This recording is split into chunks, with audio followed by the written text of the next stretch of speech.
Oke, perkenalkan hari ini saya Dr. Cynthia sebagai moderator untuk acara webinar dengan Dr. Cynthia pada hari ini.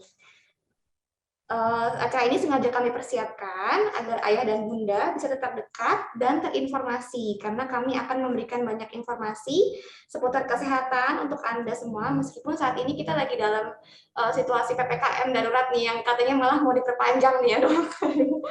Jadi jangan khawatir buat ayah bunda, meski belum bisa berkumpul kembali bersama kami akan tetap hadir dari jauh untuk menyapa ayah dan bunda semua dan memberikan informasi kesehatan. Dan kali ini tema yang dibawakan ini yang lagi hot-hotnya nih, hot issue ya dok ya, apalagi kasusnya lagi meningkat, itu temanya adalah COVID-19 pada anak dan penanganannya. Gitu. Karena tentunya dengan seiring meningkatnya kasus, pasti para ayah bunda ini pasti tambah khawatir ya dok ya, apalagi sekarang makin banyak di klaster keluarga ya dok ya. Menyerang anak-anak juga. Iya makanya dok, aduh semoga cepat berlalu deh ya, tapi semuanya ya dok ya. Oke. Jadi Indonesia saat ini tengah mengalami gelombang kedua akibat adanya COVID-19, ditandai dengan adanya yang sudah seperti saya sebutkan tadi, dengan kenaikan atau lonjakan angka jumlah kasus yang sangat mengkhawatirkan. Kini pemerintah pun melakukan PPKM. Jadi kita dan keluarga tetap harus menjalankan berbagai protokol kesehatan, sebab COVID-19 ini belum musnah. Masih ada, bahkan makin banyak di antara kita, bahkan juga ke anak-anak. Nah, bagaimana sih kalau misalkan ayah atau bunda bila anaknya itu terpapar COVID-19? Dan apakah dampaknya, gejalanya sama dengan orang dewasa? Banyak juga yang salah artikan demam atau panas pada anak-anak itu sebagai demam biasa, dan lalu dibiarkan saja. Nah, makanya oleh karena itu, bersama saya Dr. Cecil, selaku moderator, dan Dr. Cynthia Rindang, spesialis anak, dokter spesialis anak di Rumah Sakit Pondok Indah Puri Indah, sebagai dokter narasumber kita hari ini. Nah, mungkin banyak nih yang ditanyakan sama Bapak Ibu, emang anak-anak tuh bisa ya kena COVID-19? Jawabannya sangat bisa. Anak-anak itu adalah golongan yang tidak tebal terhadap virus SARS-CoV-2, dan pada umumnya jarang mengalami gejala berat hingga membutuhkan perawatan di rumah sakit. Anak-anak yang terinfeksi atau terpapar virus SARS-CoV-2, walaupun seakan-akan tanpa ada gejala signifikan, namun tetap berpotensi bisa menularkan virus pada orang lain. Jadi ada juga nih malah kadang-kadang anaknya dititipin di rumah saudaranya atau mertuanya, ketularan, terus pas balik ke rumah malah mungkin menularkan ke mama papanya. Itu juga banyak terjadi kasusnya ya dok ya. Pernah dengar nggak dok? Ada yang iya, makanya jadi sekarang kita nggak tahu, tetap mesti jaga kesehatan, imun tubuh, dan juga tetap protokol kesehatan dimanapun kita berada ya. Nah, jadi apa sih yang selanjutnya harus kita lakukan? Nanti akan dijelaskan lebih lanjut bersama Dr. Cynthia.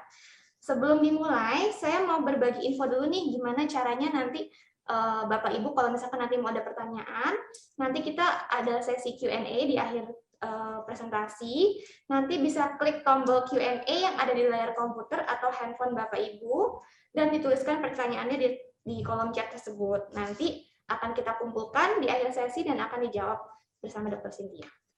Nah, sebelum kita masuk ke acara pembahasan utamanya, saya bacakan dulu untuk kurikulum vitae singkat Dr. Cynthia. Jadi Dr. Cynthia Rindang, spesialis anak ini, menyelesaikan pendidikan sarjana kedokteran dan program pendidikan dokter spesialis anaknya di Fakultas Kedokteran Universitas Indonesia, dan sudah melalui beberapa training seperti pelatihan konselor laktasi, pelatihan manajemen laktasi, dan juga FGAN Asia Postgraduate Workshop. Wah, sudah banyak sekali dan pastinya sudah ahli, termasuk salah satu yang pasiennya paling banyak di Rumah Sakit Pondok Indah Puri Indah. Sampai kalau daftar itu harus sabar tunggu namanya dok ya. Jadi saking panjangnya antriannya nih, saking favoritnya. Nah, sebelum kita mulai nih, kita mau adain survei dulu nih dok ya, buat Bapak Ibu. Survei buat kira-kira nih Bapak Ibu sudah mengerti sejauh mana mengenai kasus COVID-19 pada anak-anak. Jadi ada 3 pertanyaan, boleh dijawab ya Ibu Bapak Ibu di handphonenya atau di laptopnya. Yang pertama, jika anak positif COVID-19, maka anak harus dipisahkan dari orang tua, benar atau salah? Yang kedua, ibu menyusui yang positif COVID-19 tidak boleh menyusui dahulu, benar atau salah? Dan yang pertanyaan ketiga dan terakhir, pada saat pandemi, vaksinasi dasar dapat ditunda selama 1 tahun, benar atau salah? Oke, kita tunggu sekitar 1 menit ya dokter ya untuk Bapak Menyelesaikan pollingnya ya dok kira-kira ya. 20 detik lagi nih ditunggu. Iya, tinggal Kayaknya berapa detik lagi. pinter ini sudah. Iya, kayaknya udah lumayan paham ya dok ya kayaknya. Tapi nanti pasti dokter Cynthia mau kalau ada yang salah nanti dikoreksi atau kita bahas lebih lanjut selama presentasi materi ya dok. Ya, hal yang baru sih buat semuanya, sama-sama belajar. Kita sama-sama belajar. Nah, sharing-sharing ya dok ya.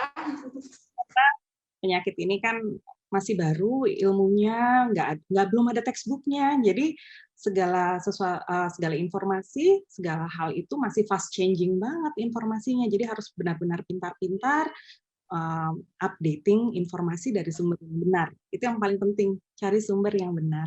Betul sekali. Dan salah satunya dari webinar hari ini ya dok, dari sumber terpercaya kita, Dr. Cynthia. Pengetahuan ayah dan bunda semuanya. Oke, ini saya sudah akhiri pollingnya nih, hasilnya masih ada beberapa agak 50-50 ya dok. Ini yang pertama, jika anak positif COVID-19, maka anak harus dipisahkan dari orang tua. Ini lebih banyak yang jawab benar. Nanti kita bahas di selanjutnya ya dok ya. Yang kedua, ibu menyusui yang positif COVID-19 tidak boleh menyusui dahulu. Ini lebih banyak yang jawab salah. Dan yang terakhir, pada saat pandemi, vaksinasi dasar dapat ditunda selama 1 tahun. Ini banyak yang jawab salah, lebih banyak yang jawab salah. Tanpa berlama-lama lagi, udah ditunggu-tunggu pastinya sama ayah bunda. Kita mulai aja dok, untuk materinya mungkin sharingnya. Silahkan Dr. Cynthia. Baik Bapak Ibu Saudara sekalian, ya saya mau menyapa dulu. Sebelumnya, ini pasti bukan cuma mama dan papa juga, mungkin ada juga oma dan opa yang sangat peduli sama cucunya. Mungkin juga ada om dan tante juga, ya yang mau ikut karena concern atau perhatian pada ponakan-ponakannya. Ya, senang sekali bisa ada di sini pada sore hari ini bersama-sama Bapak Ibu sekalian. Saya perkenankan saya untuk sharing saat ini. Yang di slide pertama ini saya mau menerangkan tentang apakah COVID-19 itu. Ya. Jadi COVID-19 adalah singkatan dari Coronavirus Disease 19 yang disebabkan oleh satu virus corona jenis baru yang disebut dengan SARS-CoV-2. Ya. Nah, masalahnya virus ini bisa menyerang semua usia, nggak pandang bulu. Mulai dari bayi baru lahir, anak, remaja, sampai dewasa, semua nggak ada yang bisa luput dari serangan virus ini kalau dikasih kesempatan buat masuk ke badan kita. Nah, kelompok usia anak pada umumnya gejalanya ringan, ya. Tapi jangan salah, ada sebagian juga anak yang mengalami gejala berat, bahkan hingga berakhir pada kematian. Ya, dan hal ini terutama lebih sering terjadi pada anak-anak yang mempunyai penyakit bawaan atau penyakit komorbid. Yang tersering adalah asma, obesitas, ataupun diabetes. Diabetes itu bisa terjadi loh pada anak-anak. Ya, jadi anak-anak yang terinfeksi walaupun tanpa gejala, secara signifikan tetap bisa berpotensi untuk menularkan virus pada orang lain. Ini yang harus diwaspadai. Jadi manifestasi klinis dari COVID-19 ini sangat beragam, mulai dari nggak ada gejala sama sekali sampai yang berat, kritikal, dan life threatening.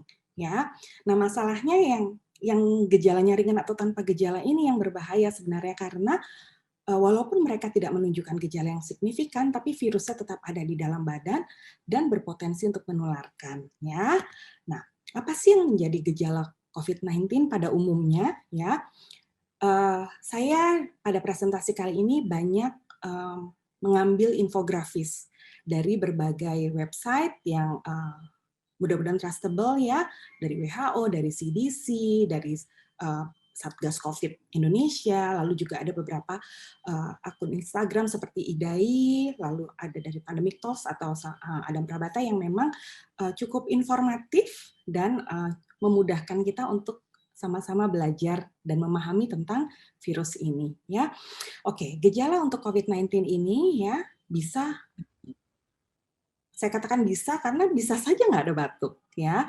Sampai kadang-kadang batuknya berat menyebabkan sesak nafas kalau dia sudah melibatkan kerusakan atau keterlibatan organ paru yang cukup berat. Lalu ada demam kadang-kadang, rasa sumeng, mulai demam itu bisa saja demamnya tinggi sekali, tapi bisa juga demamnya hanya sumang-sumang. Ya, ada juga yang tanpa demam. Ya, Bisa juga anak mengeluhkan sakit-sakit badannya atau bahkan sakit kepala. Dan anak yang terkena COVID bisa juga mengalami diare, ya, dan muntah-muntah. Lalu yang mungkin sering dikeluhkan pada anak yang lebih besar adalah, atau mungkin bisa dilaporkan oleh anak yang lebih besar adalah kehilangan dari penciuman. Ini khas sekali untuk COVID-19. Masalahnya hal ini nggak bisa ditanyakan pada anak yang lebih kecil, ya. Tapi mungkin salah satu bentuk dari anosmia atau kehilangan penciuman pada anak yang lebih kecil akan bermanifestasi pada intake yang menjadi lebih sulit. Kalau kita tidak bisa mencium aroma makanan, tentunya akan lebih kurang ya nafsu makannya. Ada juga banyak yang mengeluhkan sakit di tenggorokan, sehingga kesulitan untuk menelan, dan pada dasarnya infeksi virus mungkin membuat badan juga rasanya tidak enak, sehingga anak juga tidak nafsu makan. Nah, apa yang terjadi kalau sudah terkena COVID-19? Sekitar 80% kasus akan sembuh, artinya gejalanya ringan, jadi nggak perlu perawatan khusus. Tapi jangan salah, 15% bisa mengalami gejala sedang sampai berat yang membutuhkan perawatan di rumah sakit karena butuh tambahan oksigen dan obat-obatan pendukung lainnya tentunya. Dan sekitar 5% yang tertular SARS-CoV-2 ini bisa mengalami sakit kritis dan membutuhkan perawatan intensif. Ya.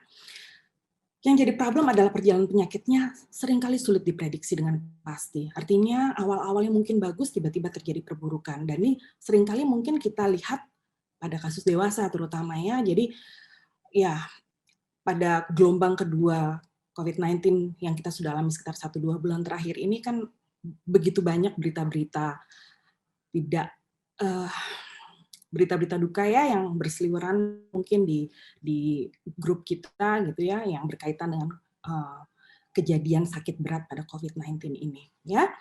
Oke. Nah, kenapa sih COVID-19 itu dianggap sebagai sesuatu yang berbahaya? Kalau 80% itu bisa sembuh, kenapa pusing gitu? Ya, kenapa mesti dipusingin ya? Udahlah, sakitnya kayak flu biasa gitu ya, mungkin ada sebagian yang mempunyai pikiran seperti itu.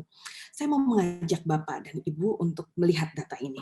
Ini data situasi COVID-19 di Indonesia yang saya browse kemarin, update per 15 Juli. Ya, kita perhatikan di sini ya, total kasus yang terkonfirmasi ada 2.726.000 ya, dengan angka yang meninggal ya 70.192 kasus. Ini kasus yang berhasil diperiksa atau data yang masuk karena sudah diperiksa. Artinya konfirmasi ini sudah diperiksa PCR-nya. Ya. Mungkin angkanya bisa jauh lebih tinggi dari ini. Kenapa? Karena kan mungkin ada juga yang tidak sampai diperiksa PCR, ya. Itu memang sesuatu yang hal yang memang banyak terjadi gitu di lingkungan kita ya. Tapi anggap saja angka ini benar. Berarti persentase angka kematian kalau kita bandingkan antara yang 70.000 meninggal dengan kasus confirm yang 2,7 juta itu sekitar 2,57%. Ya. Saya melihat data sensus jumlah penduduk Indonesia tahun September 2020 yang dirilis oleh Badan Sensus Nasional ya. Penduduk Indonesia itu 270 juta. Asumsi, kita berasumsi ini. Kalau kita sama-sama nggak jaga protokol kesehatan dengan ketat, dan akhirnya semua penduduk Indonesia yang 270 juta itu semua ketularan COVID, kebayang nggak? 2,57% dari 270 juta itu, angkanya gede loh. 6.944.000 yang mungkin tidak tertolong. Ini gede banget. Dan bisa saja itu salah satu anggota terdekat dari keluarga kita atau orang-orang yang kita kenal. Ya, jadi kita kepengennya supaya kalau sudah ada 2,7 juta yang saat ini sudah tertular, kita stop di situ. Jangan nambah lagi. Karena kalau nambah lagi yang sakit, bertambah besarlah pula kemungkinan orang yang akan mengalami sakit berat bahkan berujung pada kematian. Ini prediksi, maksudnya ini asumsi kasar, tapi sebegitu besar loh. Kalau angka 2,57% itu dianggap tidak terlalu besar, coba kita pikirkan jumlah absolut yang mungkin akan terjadi kalau kita tidak menghentikan laju penularan virus ini. Bedakan dengan angka kejadian kematian akibat influenza ya, berdasarkan datanya US dari CDC itu cuma sekitar 0,1 sampai 0,2%. Jadi 2,57 ini cukup besar ya dari sisi total jumlah absolut angka orangnya, ya. Kalau dari persentase mungkin kesannya jumlahnya nggak banyak, tapi jumlah absolutnya akan jadi banyak, apalagi kalau jumlah penduduknya besar seperti di Indonesia. Nah, problemnya adalah dengan angka kematian yang cukup signifikan seperti ini, itu akan dipermudah kejadian tersebut karena COVID-19 ini sangat mudah menular. Kalau dia makin banyak orang yang terinfeksi, dia juga cepat bermutasi. Ya kan, sekarang kita mengalami gelombang kedua yang disinyalir disebabkan oleh varian of concern yang jenisnya adalah Delta variant itu. Yang menyebabkan lebih banyak anak-anak. Ini dibanding bulan Desember lalu, angka kejadian anak yang terinfeksi ini jauh lebih banyak. Dan itu saya rasa belum ada datanya secara nasional yang pasti, tapi yang jelas dari kunjungan di poliklinik, dari jumlah pasien yang mendaftar, dari yang diperiksa PCR-nya, itu mengalami peningkatan yang cukup signifikan. Dan susahnya lagi perjalanan klinisnya nggak selalu dapat diprediksi. Jadi kita nggak pernah tahu kalau sekali terinfeksi, apakah kita bakalan masuk 80% yang sembuh atau akan berakhir ke yang lain-lain yang mungkin klinisnya akan menjadi lebih berat. Ya, nah, gimana sih caranya sampai dia bisa menular dengan gampang? Lewat mana masuknya? Prinsipnya virus SARS-CoV-2 ini adalah penyakit yang melibatkan saluran nafas. Jadi entry point-nya adalah saluran nafas. Nah, penularannya bisa dari droplet. Droplet itu percikan langsung. Pada saat orang bicara dengan jarak yang dekat, lalu orang bersin, ada runny nose atau pilek, lalu juga batuk, ya, itu akan bisa mengeluarkan droplet. Jarak dropletnya bisa nyampe ke orang yang lain atau ke benda yang lain, ya tergantung. Kalau bersin mungkin bisa jauh sekali, kalau cuma bicara mungkin tidak terlalu jauh. Jadi sangat bervariasi, ya. Lalu bisa juga terjadi penyebaran juga dari udara, tapi itu hanya pada setting-setting tempat yang mungkin bisa aerosol generating. Artinya tidak semua akan tersebar dari droplet tersebut atau aerosol maksudnya. Tidak semuanya akan bisa tidak semua hal akan menyebar melalui aerosol, ya. Tapi yang paling sering sebenarnya lebih ke droplet.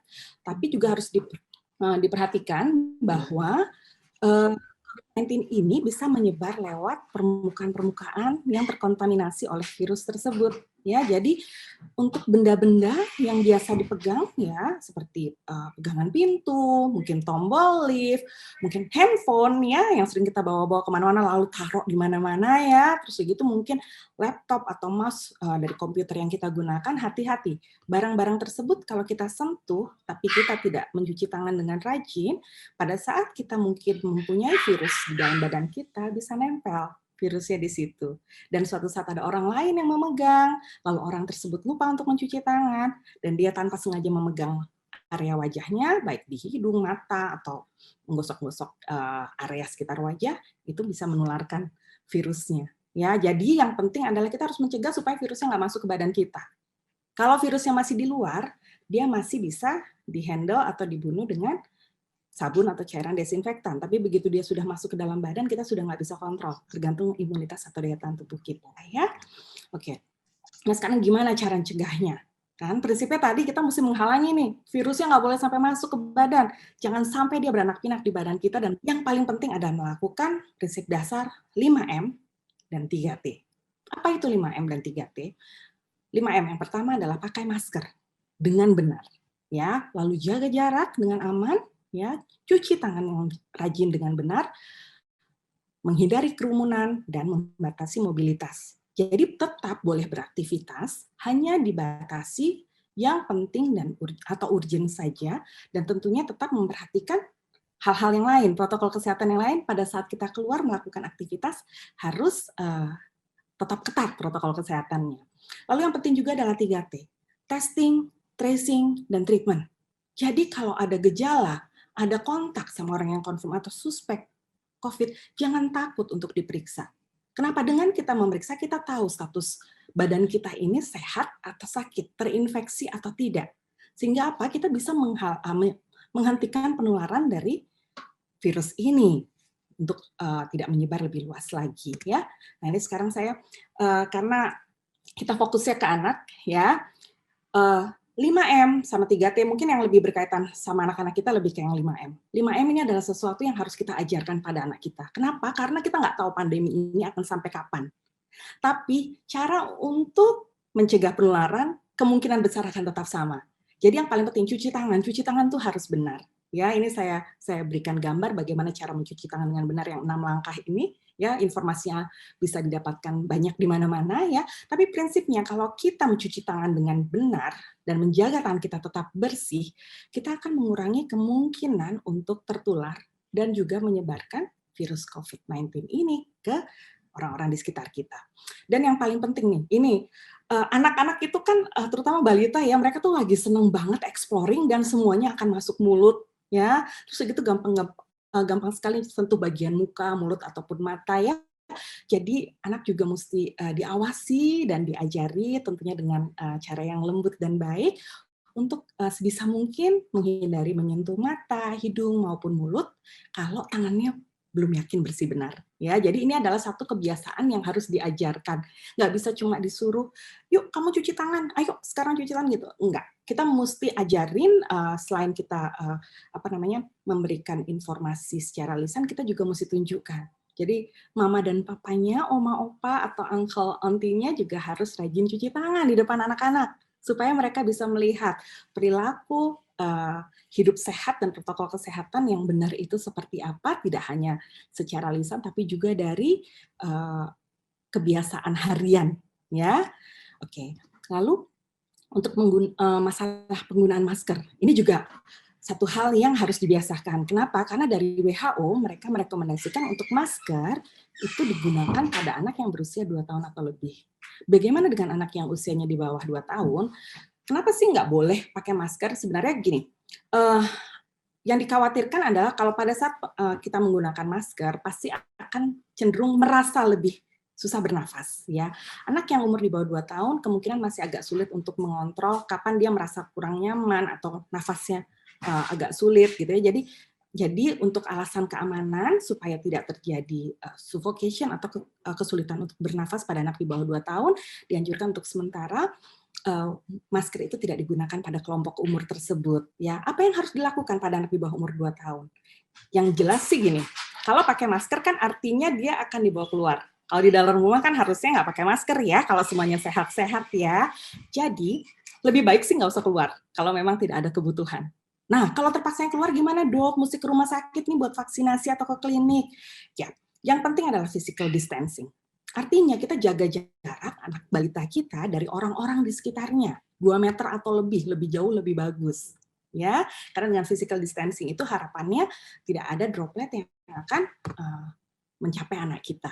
Apalagi kalau kita bisa memastikan bahwa semua orang lain yang di sekitar anak tersebut juga pakai masker. Itu lebih minimal lagi resikonya. Dan face shield ini bukan cuma sekedar yang langsung di depan wajah ya. Tapi bisa juga kadang-kadang anak-anak tuh suka dibawa pakai stroller. Nah, strollernya itu juga bisa diberikan plastik di depannya untuk menghalangi supaya kalaupun secara tidak sengaja ada orang yang berdekatan, ya dropletnya juga bisa dihalangi. Jadi paling itu caranya. Walaupun memang kalau face shield dia hanya melindungi terhadap droplet, tapi dia tidak melindungi terhadap kemungkinan aerosol yang bisa saja ada. Memang tidak banyak, tapi bisa saja ada.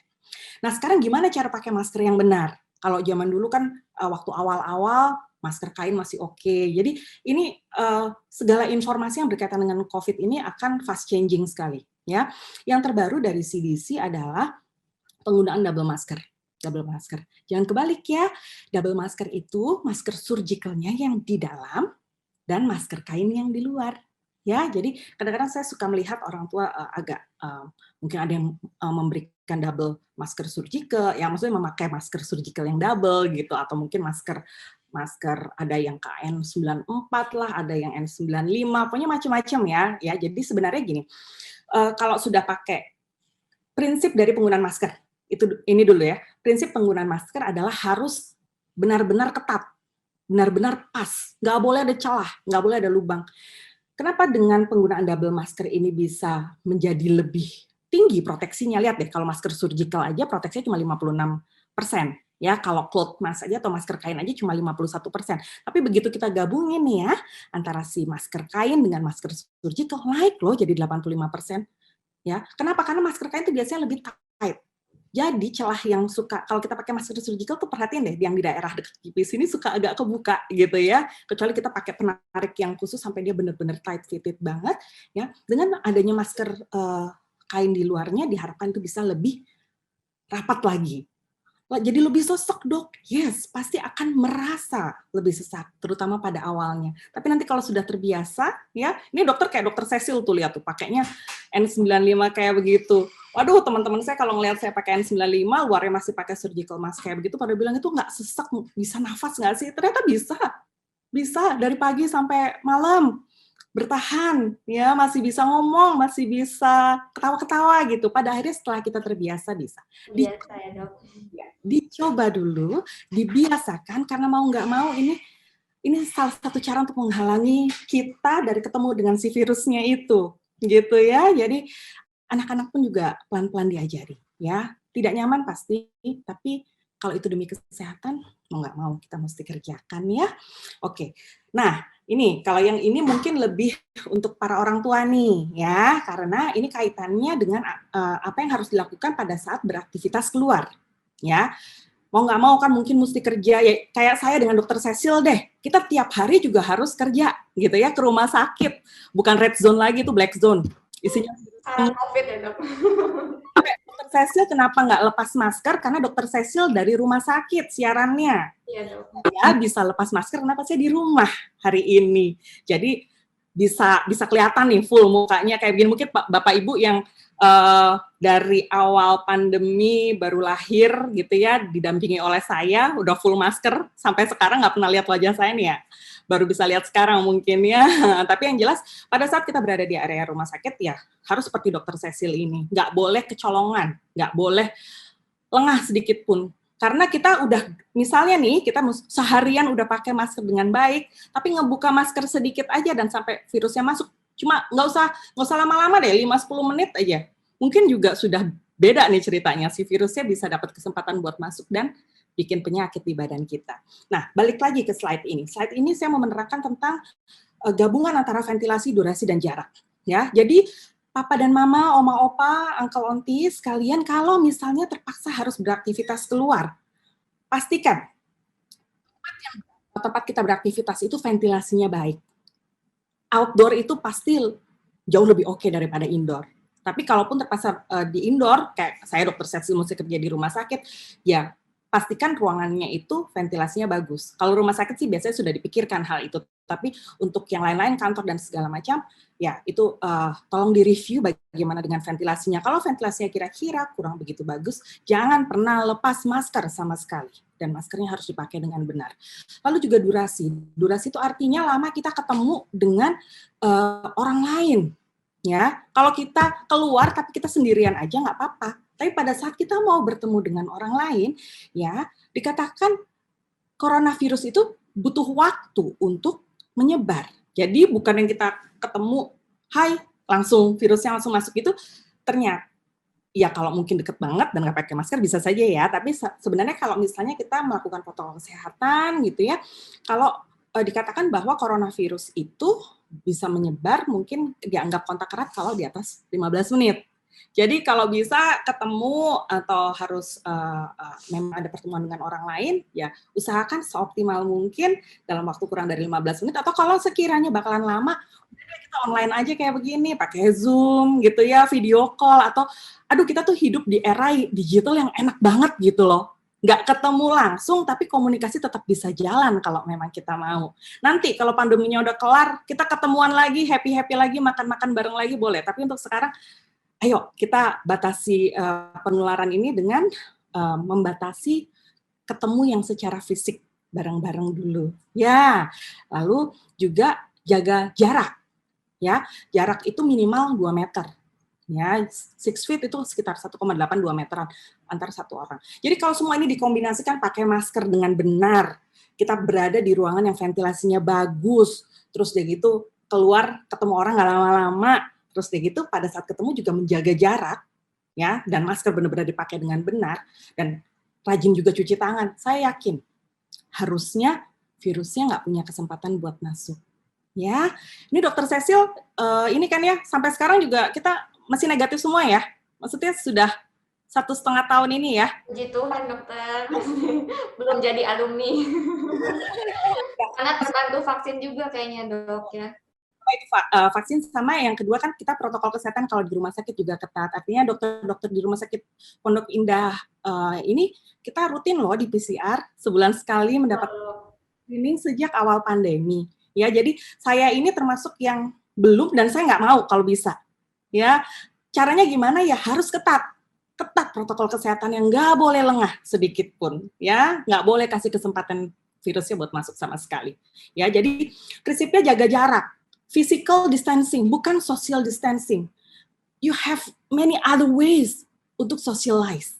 Ya, mungkin nggak physically ketemu, tapi coba batasi dirinya. Jadi, make sure bahwa penyakit ini nggak menyebar ke orang-orang yang kita cintai. Jadi, maksudnya gini, kadang-kadang nih ya, karena udah 1,5 tahun ya, rasanya rindu sekali untuk kumpul-kumpul keluarga ya. Kalau kita kan di Indonesia nih seneng banget makan bareng, kumpul-kumpul, apalagi oma opa. Saya bisa mengerti sekali kerinduan untuk bisa berkumpul bersama. Termasuk saya pun juga kangen untuk bisa ngumpul bareng gitu sama mama papa saya, sama adik-adik saya gitu ya. Tapi saya harus menahan diri untuk kebaikan semuanya. Ya, bisa saja saya yang menularkan karena saya orang tanpa gejala, tapi bisa juga saya tertular dari mereka, gitu kan? Jadi orang yang berbeda rumah tidak dianjurkan untuk sering-sering saling berkumpul satu sama lain karena resiko penularan di setiap rumah itu berbeda.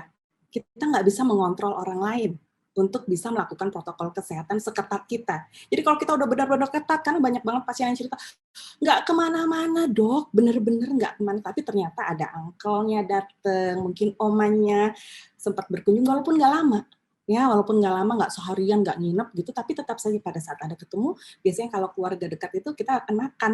Yang paling sering itu masalahnya pada saat makan tuh, karena kalau makan kan masih kita buka masker dan sambil ngobrol, jadi resiko untuk penularan menjadi lebih tinggi, ya.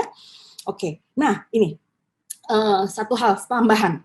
Kan basically pada anak kita harus mengajarkan tadi selain cuci tangan yang benar, pakai masker yang benar, dan juga pada saat memang sudah terlanjur ada gejala, misalnya batuk, pilek, atau bersin-bersin, ajarkan mereka untuk mempunyai etika batuk yang baik. Ya, jadi selalu menutup mulutnya, hidungnya dengan tisu, atau pada saat udah namanya bersin nggak bisa ini ya, nggak bisa ada ancang-ancangnya ya, nggak sempat ngambil tisu biasanya ya. Jadi paling nggak gunakan lengan bahu, maksudnya dari bukan tangan kita, tapi justru dari siku untuk menutupi ya, karena kalau tangan takutnya habis itu meper kemana-mana, apalagi anak-anak yang nggak bisa langsung cuci tangan. Tapi sebenarnya bisa juga diajarkan setelah bersih langsung buru-buru cari tempat untuk cuci tangan dan cuci tangan dengan benar menggunakan air dan sabun ya. Jadi ini PR lagi buat ayah dan bunda untuk ngajarin putra putrinya ya, tadi cuci tangan dengan benar, pakai masker yang benar, dan juga etika batuk yang benar. Nah, berkaitan dengan yang tadi 3T, ini saya mau agak lebih detail ya. Ini nggak spesifik buat anak sebenarnya, tapi kenapa saya pentingin hal ini, karena begini. Prinsip dasarnya adalah pada saat saya sudah terinfeksi, yang harus ada di mindset kita supaya pandemi ini cepat berhenti adalah infeksi ini harus berhenti pada saya dan nggak menyebar lebih luas lagi. Gimana caranya? Kalau memang kita sudah terkonfirmasi positif, ya, atau mungkin sudah bergejala, ya pastikan kita lakukan kontak tracing. Kontak tracing itu artinya kita review lagi nih siapa saja yang sempat bertemu dengan kita. Ya, kenapa? Karena gini, orang yang kontak dengan kasus konfirmasi yang memang sudah mengalami infeksi COVID-19 ini, dia bisa bergejala, bisa positif, tapi bisa juga tidak bergejala dan negatif. Ya, dan itu nggak bisa kita tahu begitu yang si pasien ini terdiagnosis, terus udah gitu orang-orang yang kena di sekitarnya besoknya jadi kenapa-napa tuh enggak, karena butuh waktu untuk antara masuknya si virus sampai timbul gejala yang namanya masa inkubasi. Nah, ini saya pinjam salah satu infografis dari IG-nya Adam Prabata ya. Jadi gini, ini enak banget buat ngejelasinnya dari sini. Ya, jadi ini adalah titik exposure. Ini saya kelihatan nggak ya? Apa namanya? Kelihatan dok panahnya. Apa namanya? Arrow-nya? Kelihatan dokter. Oke, good. Jadi pada saat exposure itu adalah pada saat virusnya masuk ke badan seseorang, ya. Habis virusnya masuk, dia nggak langsung akan timbul gejala, karena butuh ada yang namanya masa inkubasi. Masa inkubasi ini mulai dari titik exposure sampai timbul simptom, ya. Nah, pada saat ini si virus ini akan bertambah makin banyak ke dalam badan dan puncaknya akan terjadi sesaat sebelum gejalanya muncul. Ya, jadi tergantung nih badan kita nih, ya virusnya yang masuk banyak apa enggak, berkembang biaknya banyak apa enggak tergantung pertahanan tubuh kita kan. Nah, problemnya adalah si virus ini karena jumlah virusnya sudah banyak nih dari sebelum gejalanya muncul, dia dikatakan sudah bisa menyebar 2 hari dari sebelum gejalanya muncul. Gitu. Jadi artinya nih 2 hari sebelum gejala ini terjadi, orangnya kelihatannya sehat, nggak ada gejala apa-apa, tapi dia udah bisa menularkan. Itulah sebabnya ya kontak tracing itu terhitung dari 2 hari sebelum gejala muncul pada kasus konfirmasi atau pada orang yang tidak bergejala. Misalnya nih, saya di screening PCR, ternyata saya positif, let's say, ya. Yang kontak dengan saya selama 2 kali 24 jam sebelum PCR saya dilakukan itu juga dianggap sebagai kontak erat, ya.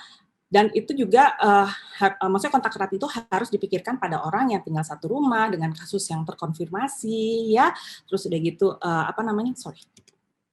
bertemu dengan kasus yang terkonfirmasi dengan tadi, jaraknya kurang dari 2 meter dengan lama lebih dari 15 menit, lalu ada kontak langsung dengan droplet, artinya misalnya kita ketemu orang, terus tiba-tiba orangnya bersin di depan kita gitu ya, walaupun mungkin nggak 15 menit, tapi langsung kontak, benar-benar basah gitu ke kita, karena ya itu juga termasuk kontak erat, ya, oke.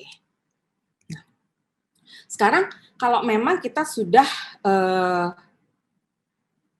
ada kemungkinan kita terinfeksi, ya, pilihan tesnya apa sih untuk memastikan diagnosis? Ya, ini kan sekarang ya yang jelas gold standardnya udah pasti PCR, ya. Tapi memang kalau untuk kota besar seperti Jakarta gitu ya, PCR itu relatifly lebih mudah walaupun cukup mahal. Ya, kalau tahun lalu kita nunggu PCR itu hasilnya bisa berhari-hari, bahkan bisa seminggu. Pasien udah keburu sembuh dulu, baru keluar hasilnya. Kadang-kadang seperti itu ya. Kalau sekarang nih relatif sudah cepat sekali. Kita cek pagi, sore juga sudah keluar hasil gitu. Dan memang yang dianggap sebagai baku standar atau gold standard untuk pemastian diagnosis dari COVID-19 adalah pemeriksaan PCR. Ini saya ambil pembanding antara 3 tes dilakukan pada pemastian diagnosis COVID-19 ini dari website-nya covid.go.id. Jadi prinsipnya ada 3 tes nih untuk pemastian diagnosis. Pertama yang gold standard yang swab PCR. Jadi dia mendeteksi materi genetik dari virus SARS-CoV-2 itu. Ya, ngambilnya gimana caranya di swab? Nah ini nih yang suka bikin orang juga kadang-kadang suka jadi takut mau dikerjain, diuak-uak gitu ya, kayaknya hidungnya, tenggorokannya gitu ya, tapi emang virusnya kolonisasinya di situ, nyarinya emang mesti di situ. Ya, kapan hasilnya ada? 1-2 hari setelah sampel diterima di lab ya. Sementara kalau yang rapid test antigen ya, dia mendeteksi juga materi genetik atau protein spesifik dari virus corona ini ya, sama ngambilnya dari hidung juga, tapi hasilnya lebih cepat. Kekurangannya adalah rapid test antigen ini kemungkinan untuk tidak akuratnya lebih besar daripada PCR. Jadi, jika memang dalam kasus COVID ini kita mesti jujur sama diri sendiri, ya. Kalau kira-kira kita beresiko tinggi atau mungkin mempunyai kontak erat dengan yang positif, terus udah gitu juga, atau mungkin kita bergejala, ya. Kalau memang rapid test antigennya menyatakan negatif, kita mesti pastikan lagi, mungkin harus lebih detail lagi memastikan dengan PCR. Artinya jangan hanya mengandalkan bahwa karena rapid antigen saya negatif, terus jadinya benar-benar aman. Padahal kita udah jelas-jelas ada kontak ataupun ada gejala, gitu ya. Jadi harus dipastikan. Tapi kalau misalnya rapid antigen tesnya positif dan memang ada gejala atau kontak, kemungkinan besar memang pasti positif. Gitu. Jadi intinya untuk screening awal, kalau negatif jangan buru-buru senang dulu. Jadi ini berlaku untuk gini loh. Kalau ada misalnya papa mama, ini sekarang lagi banyak banget klaster keluarga yang tadi dokter Cecil bilang. Misalnya papa atau mamahnya kena nih positif COVID gitu. Anaknya masih sehat. belum ada gejala sama sekali. Saking takutnya, saking sayangnya sama anak gitu ya, biasanya atas kesepakatan papa, mama, dan oma opa, anaknya langsung dipindahkan ke rumah oma opa yang saat itu statusnya masih sehat. Tapi sebenarnya si anak ini statusnya adalah kontak erat. Ya, kontak erat dengan si mama dan papa yang sudah terkonfirmasi ini. Udah dicek antigen, Dok. Antigennya negatif kok. Ya, mungkin saja negatif atau masih negatif. Ya, negatif karena mungkin kurang sensitif untuk mendeteksi, tapi bisa juga karena memang belum positif. Belum terlalu banyak protein atau partikel dari virus yang bisa terdeteksi. Yang jadi masalah adalah kalau 2-3 hari kemudian tiba-tiba anaknya muncul gejala, demam kah, batuk kah, gitu ya, oma opanya akan terpapar. Jadi akan lebih banyak lagi orang yang akan terinfeksi dalam keluarga tersebut. Ini akan jadi bikin klaster keluarga jadi makin gede. Gitu. Nanti ceritanya belum selesai nih, misalnya anaknya demam gitu ya, batuk gitu, dibalikin lagi mungkin ke rumah orang tuanya, atau mungkin oma opanya ditarik lagi sama uncle ontinya ke rumah yang lain. Jadi makin nyebar lagi semuanya. Bisa begitu loh, ceritanya bisa begitu. Ya, karena mungkin belum paham tentang bagaimana mekanisme penularan dari si virus ini. Nah, sebelum saya beranjak ke yang selanjutnya tentang pembedaan antara karantina dan isolasi yang berkaitan dengan tadi, ya, ada satu pemeriksaan lagi namanya rapid test antibody. Kalau ini pemeriksaannya dari darah sampelnya. Nah, antibody adalah suatu bentuk pertahanan tubuh yang dibentuk oleh badan kita setelah infeksinya terjadi. Ya, jadi bedanya adalah kalau si antibody ini diceknya nggak bisa di awal-awal penyakit, karena pembentukan antibody itu butuh waktu.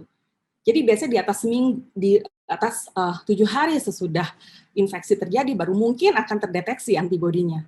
Kalau baru hari pertama kedua demam kita cek antibody mungkin masih negatif. Ya, jadi timing pemeriksaan ini juga sangat penting. Kalau rapid test antigen ini biasanya lebih sering bisa digunakan di seminggu pertama.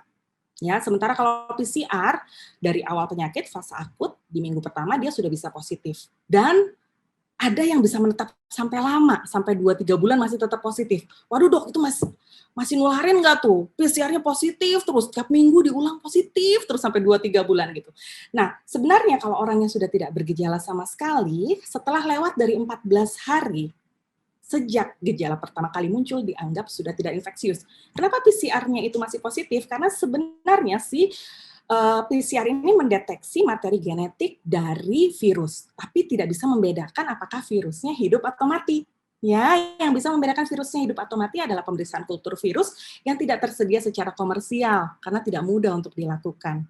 Ya, jadi intinya apakah masih bisa menularkan atau tidak? Biasanya sih patokannya 14 hari itu selama sudah tidak ada gejala, atau kalau mau lebih yakin konsul sama dokter untuk pastiin. Ya, apakah kira-kira saya masih menularkan atau tidak. Nah, yang penting ditekankan adalah selama menunggu hasil, ya misalnya PCR nih, dilakukan di daerah yang mungkin hasilnya 3 hari lagi atau 5 hari lagi, kalau kita cek kan berarti ada kecurigaan, ya. Pastikan lakukan karantina mandiri walaupun nggak ada gejala, ya. Apa sih bedanya dok karantina sama isolasi? Kok ada 2 istilah itu kadang-kadang suka ketuker-tuker. Nah, ini adalah satu bagian dari metode pencegahan penyebaran COVID. Jadi kalau karantina ini berlaku pada orang yang kontak, tapi dia belum sakit. Ya, kalau isolasi ya dia berlaku untuk orang yang memang sudah positif COVID-19, baik yang bergejala maupun yang tidak bergejala. Jadi kalau karantina kita lakukan pada orang yang baru ketemuan aja mungkin sama orang yang positif, atau mungkin orang yang habis traveling dari luar negeri kan juga di karantina, bukan di isolasi namanya, itu di karantina ya. Tapi prinsipnya sama kedua istilah ini. Nggak boleh ketemu secara fisik dengan siapapun berapa lama. Kalau untuk karantina sih anjurannya dari WHO itu 14 hari. Ya. Kalau yang untuk isolasi pada yang sudah confirm biasanya dilakukan selama 10 hari, ditambah 3 hari bebas gejala pada kasus yang bergejala, ya. Tapi kalau pada orang tanpa gejala dilakukan selama 10 hari. Nah, di mana dikerjainnya? Kalau karantina, prinsipnya bisa dilakukan di rumah atau di fasilitas tertentu ya. Kayak misalnya orang dari luar negeri kan ada hotel-hotel mungkin yang dedicated dari pemerintah ya, dan nggak boleh ketemu siapa-siapa. Nah, kapan akan dilakukan pemeriksaan PCR-nya itu prosedurnya atau protokolnya beda-beda, tapi biasanya di hari kelima mungkin bisa dicek nih apakah memang sudah ada infeksi atau tidak, ya. Tapi kalau untuk isolasi tergantung gejala. Ya, kita mengenal istilah namanya isolasi mandiri. Isolasi mandiri artinya kita kerjakan di rumah. Nah, ini hanya boleh dilakukan oleh bagi pasien baik dewasa maupun anak yang gejalanya ringan atau tanpa gejala. Tapi begitu ada gejala yang sedang atau berat, ya, jangan tunda-tunda untuk mencari pertolongan ke rumah sakit. Dokter, rumah sakitnya penuh. Bagaimana? Cari sebisa mungkin. Ya, cari. Oleh sebab itu, walaupun isolasi mandiri sekalipun di rumah, kalau bisa tetap dalam pemantauan dokter. Artinya bukan ngobatin sendiri, pakai informasi-informasi atau daftar obat-obat yang mungkin sekarang banyak sekali beredar di WhatsApp group, ya, mungkin ada broadcast-broadcast seperti itu. Hati-hati, ya, hati-hati, tetap lakukan segala macam terapi dalam pemantauan. Pemantauan dokter itu nggak harus loh sekarang datang langsung ke poliklinik, ya, kayak di Rumah Sakit Puri atau mungkin rumah sakit lainnya sekarang sudah ada layanan telemedicine. Untuk kasus-kasus yang ringan, kita bisa konsultasi dulu lewat telemedicine.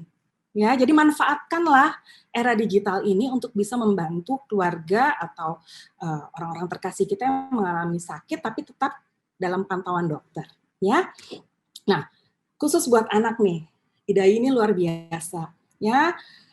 Bisa cek di websitenya idai.org.id atau mungkin bisa klik di link ini yang bit.ly Panduan Isoman Anak. Jadi IDAI sudah launching buku diary Panduan Isolasi Mandiri Anak. Ini saya ambil beberapa cuplikan, ya, detail PDF-nya bisa di-download. Ini bisa membantu Bapak dan Ibu untuk mengawasi putra-putri tercinta selama 14 hari jika gejalanya ringan.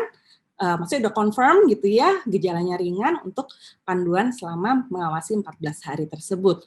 Nah, syarat isolasi mandiri pada anak itu apa? Pertama, dia nggak bergejala atau asimptomatik, atau mungkin gejala ada tapi ringan.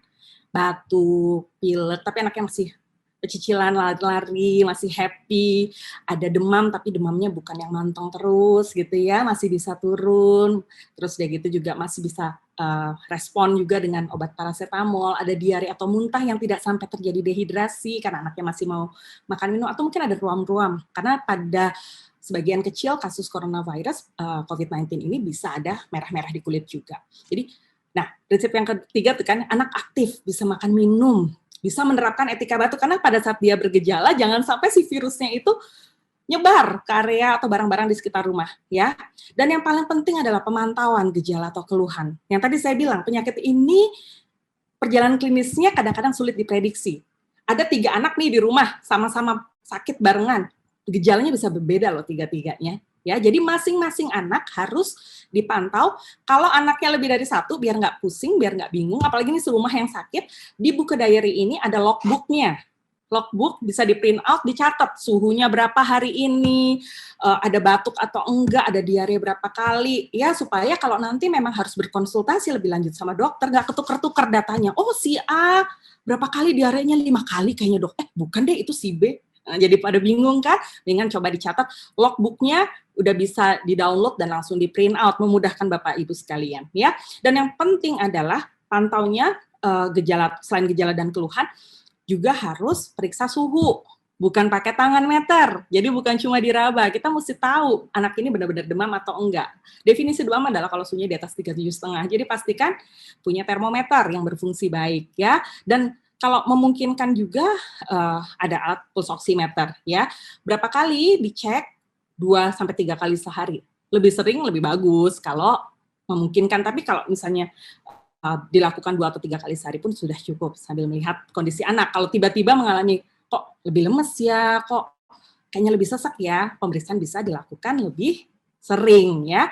Dan pastikan juga lingkungan rumah atau kamar memiliki ventilasi yang baik, ya. Lalu catatan bagi orang tua atau pengasuh. Ya, ini bagian dari polling yang tadi, ya. Pada saat anak itu positif, kalau orang tuanya juga positif, ya udah barengan aja, udah sama-sama positif, virusnya sama berarti. Tapi gimana, dokter, ini anak saya positif, ya, misalnya dia ketularan dari orang lain, mungkin ada caregiver-nya atau siapa, sementara papa mamanya masih negatif nih, boleh ngerawat nggak? Boleh. boleh. Tapi protokol kesehatannya mesti ketat. Abis anak kalau nggak sama orang tuanya mau sama siapa? Ya kan? Ya. Jadi orang tua atau pengasuh disarankan yang resiko rendah, artinya orang tuanya harus kondisinya baik. Jangan orang tuanya kondisinya payah disuruh ngerawat anaknya, kapan sembuhnya gitu ya. Nah, jadi kalau resikonya rendah atau bergejala ringan dari COVID-19 ini ya bisa membantu untuk menjaga anak.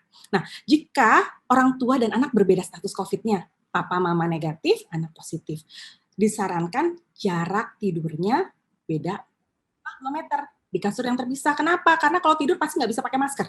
Sesek.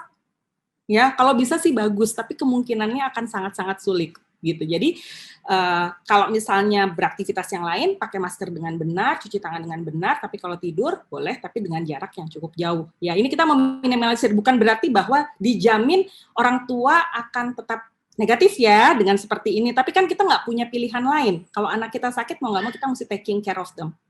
Ya, dan anak pasti akan lebih bahagia kalau masih bisa tetap bersama orang tuanya, dan itu akan mempercepat penyembuhan ke mereka. Dan berikan dukungan psikologis pada anak ini yang akan bisa tergantikan oleh siapapun. Anak yang udah biasa sama orang tua tiba-tiba dipisahin, malah jadi sakitnya berat gara-gara dia unhappy dengan kondisi. Udah sakit, nggak ketemu mama papa lagi gitu ya. Oke. Well, sebentar. Ini protokol isolasi mandiri. Tetap di rumah. Tuh, jangan kemana-mana, nggak boleh ketemu siapapun dan nggak boleh menerima kunjungan dari siapapun. Gunakan masker dengan benar, terutama kalau memang masih ada gejala, ada batuk, ada pilek, pakai masker dengan benar. Tetap jaga jarak. Kalau memang ada yang berbeda statusnya, kalau udah sama-sama positif ya udahlah bareng aja, gitu ya. Cuci tangan dengan benar dan menerapkan etika batuk. Ya, yang ini yang apa-apa saja yang harus dilakukan. Ya, yang satu hal pada saat yang terinfeksi mamahnya dan punya baby, tetap berikan ASI. Ya, kenapa harus tetap memberikan ASI? Nanti kita bahas, ada slide tersendiri untuk ini. Ya, dan berikan anak, kalau anak yang lebih besar pastikan berikan makanan yang bergizi. Tadi saya sudah sempat mention, makan pasti agak sulit, but you need to work on it. Ya, harus dibujukin, harus ditelatenin. Jangankan anak-anak, kita aja kalau orang dewasa sakit itu juga pasti nafsu makan menurun. Nanti kalau udah recover dia akan balas dendam, makannya akan lebih banyak. Ya, oke. Nah, alat apa yang mesti disiapkan di rumah? Pertama, termometer, ini wajib banget ada ya, dan pastikan fungsinya baik. Kalau memang punya alat oximeter bagus sekali ya, karena kita mendeteksi adanya bahaya kalau saturasinya itu di bawah 95%.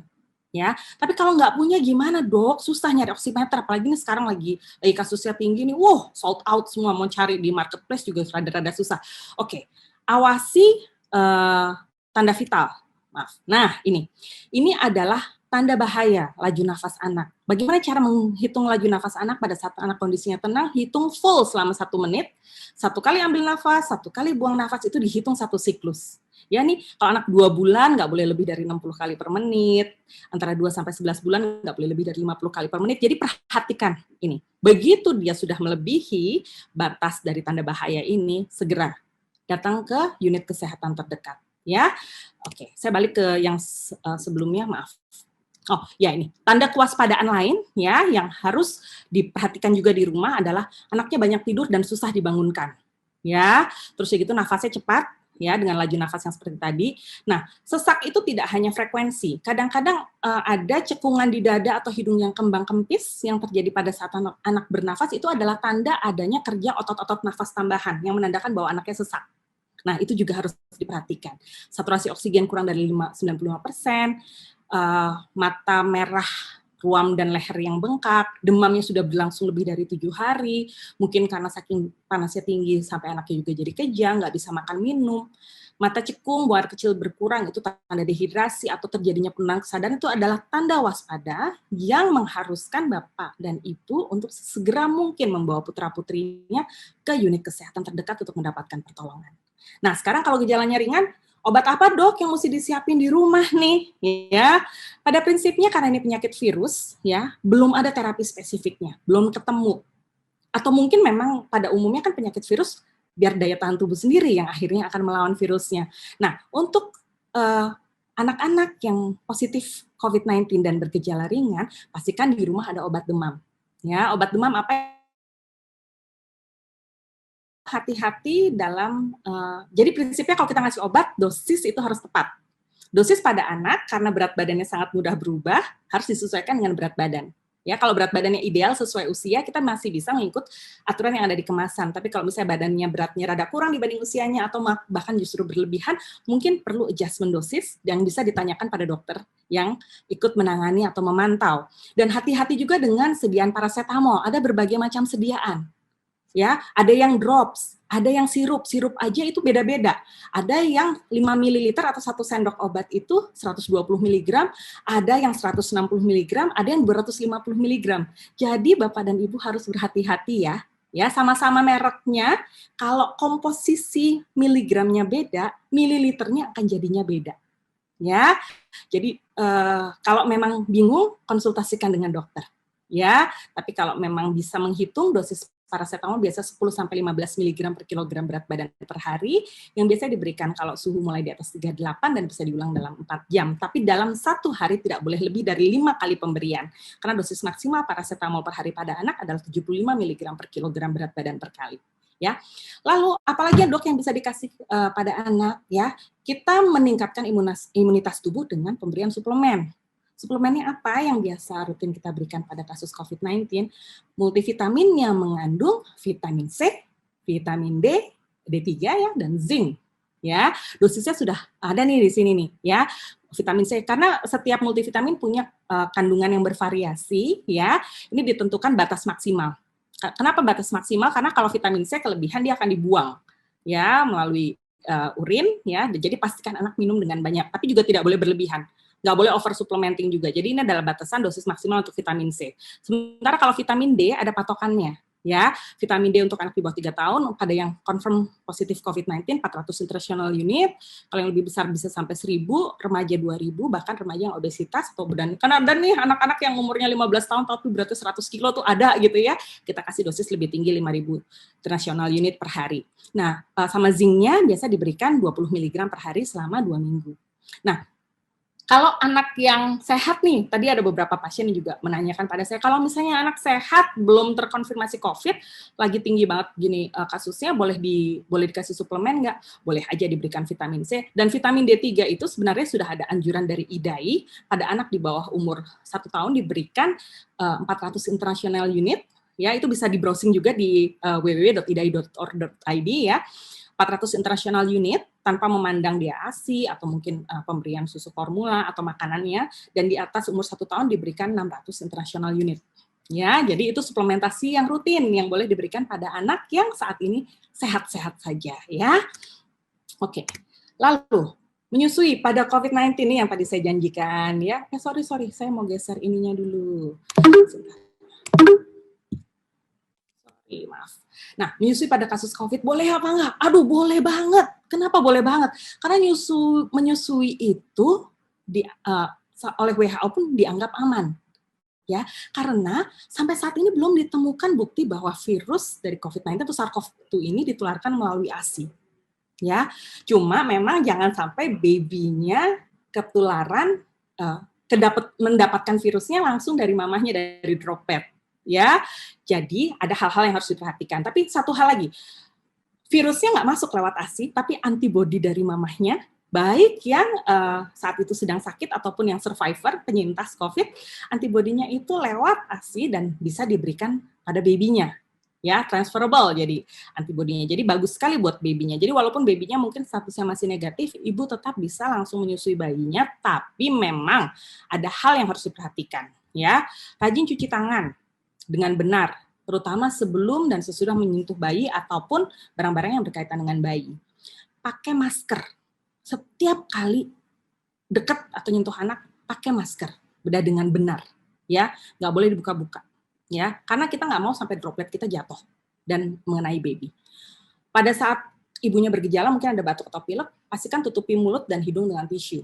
Ya, segera buang, tempat sampahnya harus tempat yang tertutup, langsung cuci tangan buru-buru. Dan secara rutin membersihkan semua permukaan benda yang ibu sentuh, karena bisa saja kecolongan ada virusnya di situ. Dan kalau maskernya terasa lembab atau basah, sesegera mungkin diganti, ya, supaya virusnya nggak molos lewat masker yang sudah tidak berfungsi baik itu. Ya, jadi yang penting itu. Nah, hal lain yang mungkin mesti ditambahkan adalah harus diperhatikan obat apa yang ibu dapatkan. Karena biasanya kalau dewasa kan suka ada berbagai macam obat yang diberikan pada mamahnya.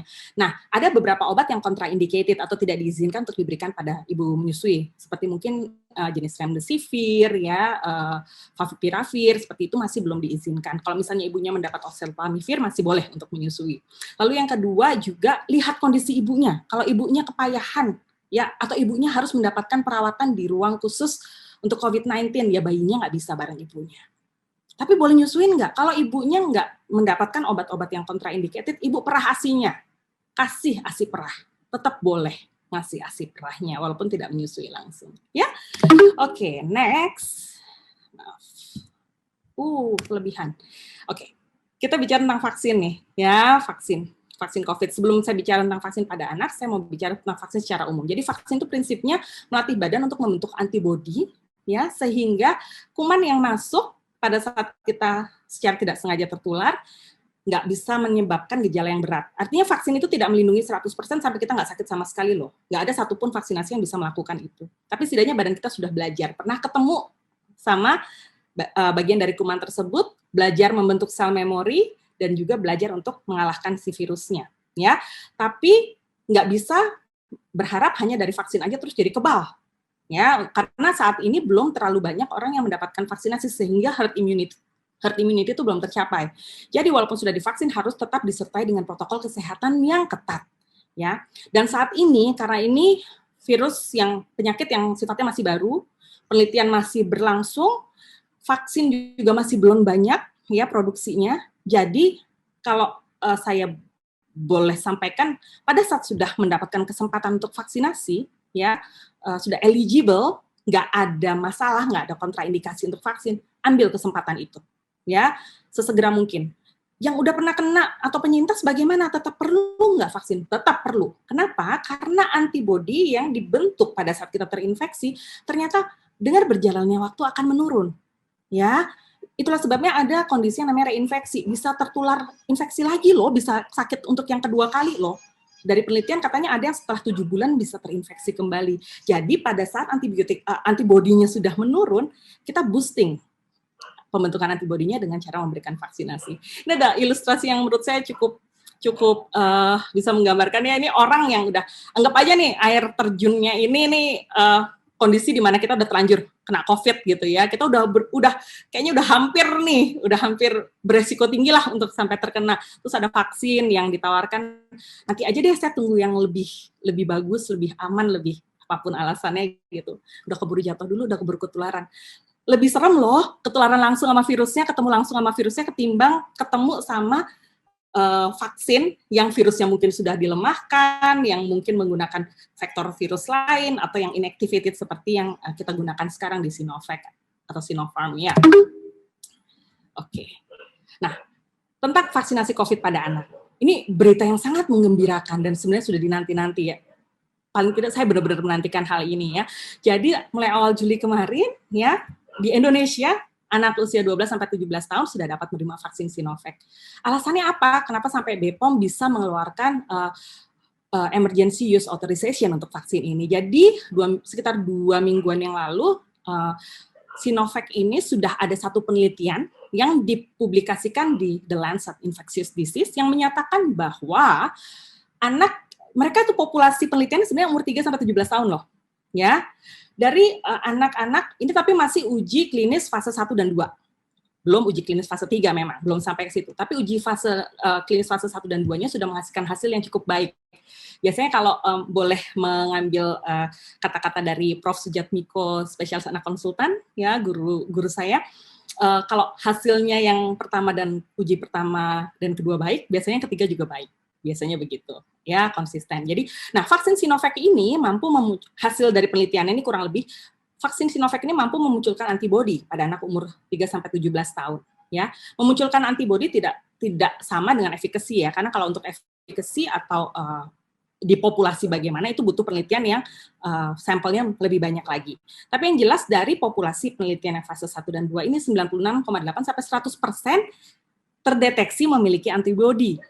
Ya, jadi lumayan deh daripada nggak sama sekali, daripada dia ketemu langsung sama virusnya dan nggak punya senjata apa-apa. Kalau akhirnya ada antibodi, lepas dari tinggi rendahnya kita nggak bisa predik ya, tapi paling tidak dia punya gitu ya. Jadi kalau memang putra-putri Bapak sama Ibu sudah masuk kategori umur 12 sampai 17 tahun yang sudah bisa mendapat vaksin, ayo bawa anaknya untuk vaksin sesegera mungkin ya. Dan nanti mungkin akan ditanyakan juga kenapa yang di bawah 12 tahun belum boleh dikasih. Nah, data untuk keamanannya masih belum cukup banyak. Mungkin nantinya akan bisa dipakai. Kita tunggu saja. Kita tunggu saja. Ini kan berjalan terus nih penelitiannya. Begitu nanti memang sudah mendapatkan izin atau clearance dari BPOM, pasti juga anak dengan populasi usia tersebut akan diberikan. Untuk saat ini, ayo 12-17% ini populasinya sekitar 30 juta anak loh. Ya, kalau misalnya semua bisa mendapatkan vaksinasi, kontribusinya untuk herd immunity luar biasa. Mudah-mudahan si pandeminya bisa segera berakhir. Ya, oke. Lanjut lagi rekomendasi IDAI untuk vaksinasi lain. Nah, anak itu banyak banget jadwal vaksinnya. Dari umur 1 sampai 2 tahun itu tuh bisa cukup sering ketemu sama dokter anak ya. Nah, rekomendasi IDAI untuk vaksinasi selama pandemi adalah vaksinasi dasar terutama yang 18 bulan pertama, tapi bukan cuma yang dasar, yang lain-lain juga sebaiknya juga tetap dilakukan sesuai jadwal. Kalau tidak memungkinkan bagaimana? Boleh ditunda. Ya. Dulu sih dibilang yang sebelumnya, sebelum tsunami yang kedua ini dari COVID-19, rekomendasinya sebulan ditundanya masih boleh. Untuk sekarang ada edaran yang kemarin awal Juli, ya vaksinasi sementara ditunda karena situasi tidak memungkinkan. Dalam artian kalau kasus lagi tinggi sekali di luar, kemungkinan anak untuk tertular pada saat dibawa keluar itu lebih tinggi untuk mendapatkan COVID. Jadi ditunda dulu sampai akhir masa PPKM ini sampai 21 Juli. Tapi beberapa hari yang lalu keluar juga edaran lagi dari IDAI bahwa alternatif pelaksanaan imunisasi lantatur. Ini ada terminologi baru nih. Jadi drive-thru ini kita bikin bahasa Indonesianya jadi layanan tanpa turun, disingkat jadi lantatur ya. Jadi tapi tentunya untuk kegiatan lantatur ini pasti butuh di setiap unit kesehatan atau rumah sakit pasti harus memikirkan dulu dan menyediakan semua yang diperlukan untuk bisa providing pelayanan ini ya. Untuk saat ini dari Rumah Sakit Pondok Indah sedang mendiskusikan masalah ini ya. Mudah-mudahan ada kabar baik ya, tidak lama lagi untuk bisa vaksinasi dengan cara lantatur ini juga bisa dilakukan paling tidak selama kasusnya sedang tinggi, yang menyebabkan orang tua takut ke rumah sakit. Walaupun sebenarnya nggak usah takut loh ke rumah sakit. Maksudnya kalau nanti mungkin kasusnya sudah mulai turun ya, Rumah Sakit Pondok Indah menerapkan protokol kesehatan yang ketat. Ya, kita memisahkan antara poli yang anak yang mengalami keluhan demam dan batuk pilek di lantai 1, sementara anak yang sehat untuk vaksinasi dilayani di lantai 2, dan juga anak yang mengalami keluhan lain, ya misalnya ada diare, ada alergi, gitu ya, itu dilayani pada jam yang terpisah dari yang vaksin. Jadi sudah diatur sedemikian rupa supaya orang tua tidak perlu khawatir ya untuk membawa putra dan putrinya ke rumah sakit, tentunya dengan melakukan appointment sebelumnya. Dan khusus untuk di Rumah Sakit Puri Indah ya, kami sudah melakukan renovasi di di ruangan poli anak kami ya. Ruangan tunggunya sekarang sudah sangat besar, sangat nyaman. Terus udah gitu juga dengan desain yang child friendly dan instagramable kalau menurut saya, dan maksudnya kita sangat mudah untuk melakukan physical distancing karena ruangannya luas dan tempat duduknya juga terpisah jauh-jauh gitu. Jadi jangan khawatir kalau nanti kasusnya sudah mulai turun, sudah dianjurkan lagi untuk melakukan vaksinasi di rumah sakit, monggo Bapak dan Ibu boleh membawa buah hatinya ke rumah sakit kami. Dan juga dari bawah sudah disiapkan eskalator juga, jadi tidak perlu untuk masuk ke dalam lift ya. Nah, sebagai kesimpulan dari apa yang saya jelaskan tadi, saya suka sekali dengan kata-kata yang kalimat atau quotes di bawah ini ya. Saya belum sempat mencari sebenarnya yang pertama kali menyampaikan ini siapa, tapi saya dengar dari Prof. Aman Pulungan yang kalau nanti ayah bunda sekalian bisa cek di Instagramnya IDAI ya. Beberapa hari lalu ada IG Live yang sudah terekam juga untuk tentang vaksinasi di masa pandemi ini oleh Prof. Aman dan juga Prof. Cisi, keduanya guru-guru besar saya ya. Beliau menyatakan bahwa no one is safe until everybody is safe. Ya, jadi penyakit COVID-19 ini nggak bisa cuma saya sama keluarga saya aja yang jaga. kita harus punya satu pemahaman. Bareng-bareng kita kerjain serentak, pastikan 5M dan 3T dilakukan dengan benar bareng-bareng, ya. Lakukan karantina dan isolasi mandiri dengan benar, ya. Pastikan perhatikan panduan isolasi mandiri pada anak kalau memang sudah terlanjur tertular supaya anak tetap aman, dan jangan melakukan isolasi mandiri sendirian. Selalu konsultasikan kondisi penyakit anak dengan dokter supaya bisa diberikan advice apa yang mesti dilakukan. Karena kalau tadi saya cuma membicarakan tentang suplementasi dasar, ya, suplemen dasar untuk COVID-19, mungkin ada obat-obat tambahan lain yang diperlukan yang tentunya perlu disesuaikan dengan kondisi anak yang akan bisa di-adjust atau dilakukan oleh dokter yang mengawasi. Dan yang paling penting, lakukan vaksinasi. Ya, mudah-mudahan dengan cara ini kita semua bisa segera terlepas dari pandemi. Jadi kita stop the spread, stay strong. Terima kasih banyak Bapak Ibu semua untuk perhatiannya. Saya kembalikan ke Dr. Cecil. Baik, terima kasih banyak Dr. Cynthia atas sharing dan penjelasannya yang sangat lengkap ya, dan tentunya sangat bermanfaat bagi kita semua. Jadi anak-anak itu juga sangat berpotensi atau beresiko untuk tertular infeksi COVID-19 dan juga berpotensi untuk menularkan ke orang lain. Dan cara penularannya itu bisa melalui droplet, aerosol, dan juga melalui barang-barang yang terkontaminasi dengan virus tersebut. Seperti misalnya pegang pintu, atau handphone yang sering kita pegang-pegang, atau benda-benda lainnya ya. Dan gejalanya itu bisa berupa demam, baik yang demam tinggi atau semang-semang aja, dan demam itu kalau misalkan suhunya 37,5 derajat Celcius ke atas ya dokter ya. Dan juga bisa ada pegel-pegel atau sakit-sakit di badannya, ada nyeri kepala, diare, muntah, kehilangan penciuman, itu untuk anak yang lebih besar yang tidak bisa bicara ke orang tuanya, atau bisa ada nyeri tenggorokan atau menelan, dan juga bisa dari yang intake-nya menurun karena nelannya sakit atau karena penciumannya berkurang, jadi nafsu makannya pun menurun. Dan apa sih pencegahan yang bisa kita lakukan? Itu ada 5M dan 3T yang pertama. 5M itu antara lain memakai masker dengan benar. Tadi sudah Dr. Cynthia kasih lihat cara pemakaian maskernya, tetapi tidak dianjurkan untuk anak di bawah 2 tahun. Dan juga mencuci tangan dengan cara yang benar juga, menjaga jarak yaitu minimal 2 meter, membatasi mobilitas, jadi sebaiknya kalau nggak perlu-perlu banget nggak usah keluar ya dok ya. Tapi kalau misalkan memang harus banget keluar ya cari tempat yang mungkin ventilasinya baik gitu ya, yang seperti terbuka atau jendelanya bisa dibuka, jadi ventilasinya tetap baik. Dan juga menghindari kerumunan atau menghindari berinteraksi dengan orang selama lebih dari 15 menit. Dan juga 3T yaitu testing, tracing, dan treatment. Testing yaitu adalah melakukan tes kalau misalkan ada riwayat kontak, dan sementara tetap gold standarnya adalah PCR ya dok ya. Dan juga kalau misalkan sudah rapid antigen atau antibodi negatif tetapi ada gejala, sebaiknya tetap dilakukan untuk swab PCR-nya. Ya, dan karantina. Dan karantina mandiri, betul dokter, sambil menunggu hasilnya ya dok ya. Dan juga tracing itu terutama untuk yang kontak erat, dan juga treatment. Dan jangan lupa tambahannya selain 5M dan 3T yaitu vaksinasi ya dok. Kalau memang sudah memenuhi syarat dan diberikan kesempatan untuk vaksinasi, why not gitu ya dok ya. Lebih baik kita mencegah ya dok daripada amit-amit bertemu sama virusnya. Sama virusnya.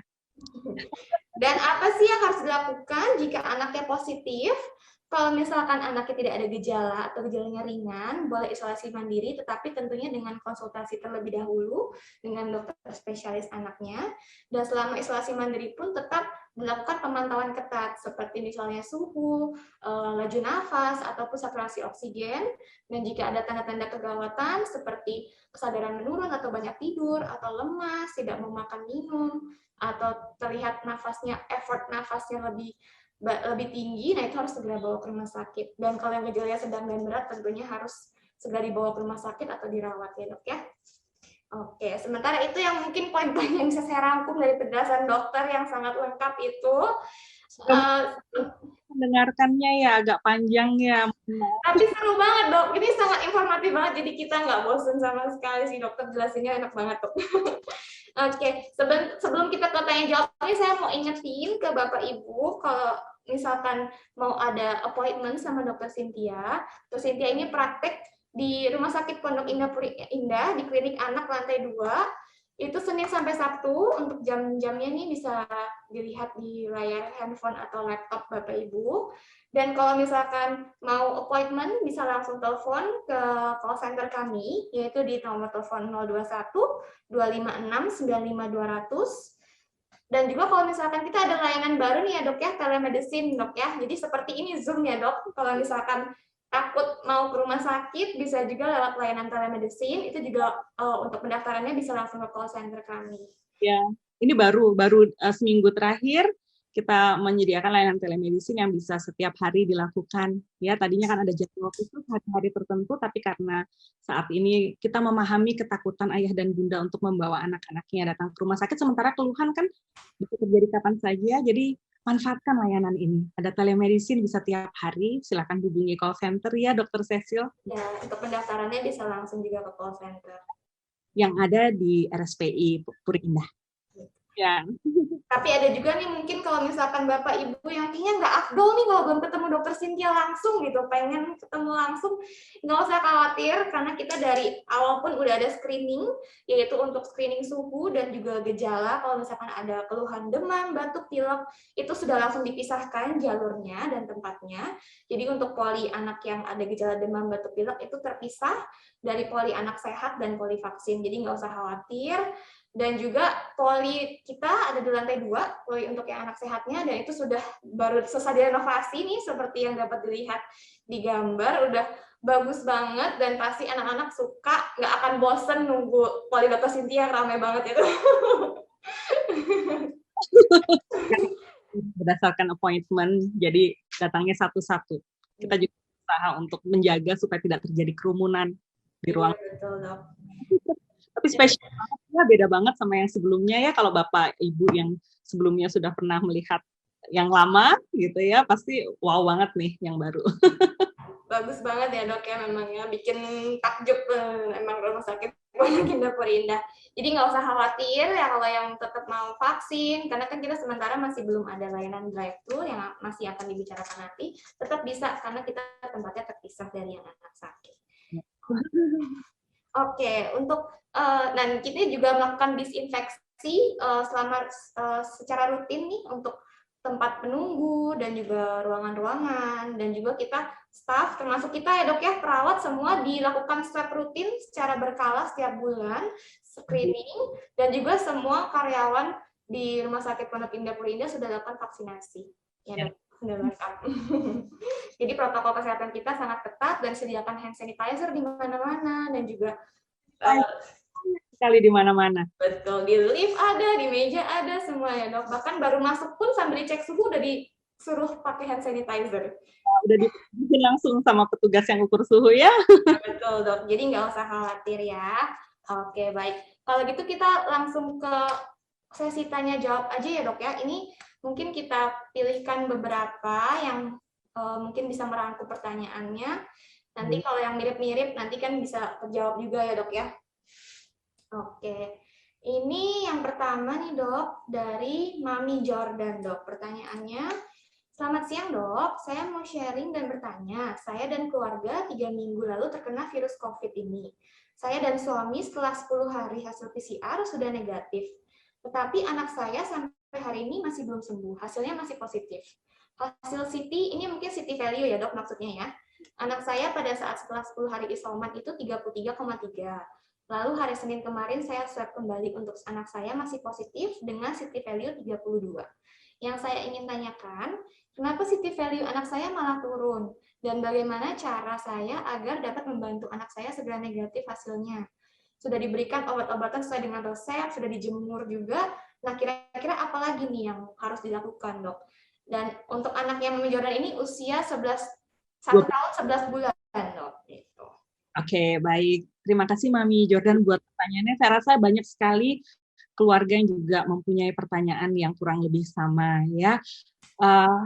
Saya cukup bahagia karena walaupun terkena COVID, tapi keluarga Mami Jordan kayaknya sudah berhasil melaluinya ya, ditandai dengan Mami dan Papi sudah negatif, tapi Jordan masih belum negatif juga, karena seperti yang tadi saya sampaikan, prinsipnya gini, pemeriksaan PCR Ya, dia mendeteksi materi genetik yang ada dari virus SARS-CoV-2 ini, ya, materi genetiknya. Tapi jadi semakin tinggi nilai CT, ya, justru semakin rendah jumlah virus yang ada di dalam saluran nafas kita, ya. Jadi kalau CT value-nya 17, 20 itu berarti jumlah virusnya lebih banyak karena prinsip CT value itu adalah seberapa banyak sih putaran alat itu harus dikerjakan sampai kita bisa nemuin si virus.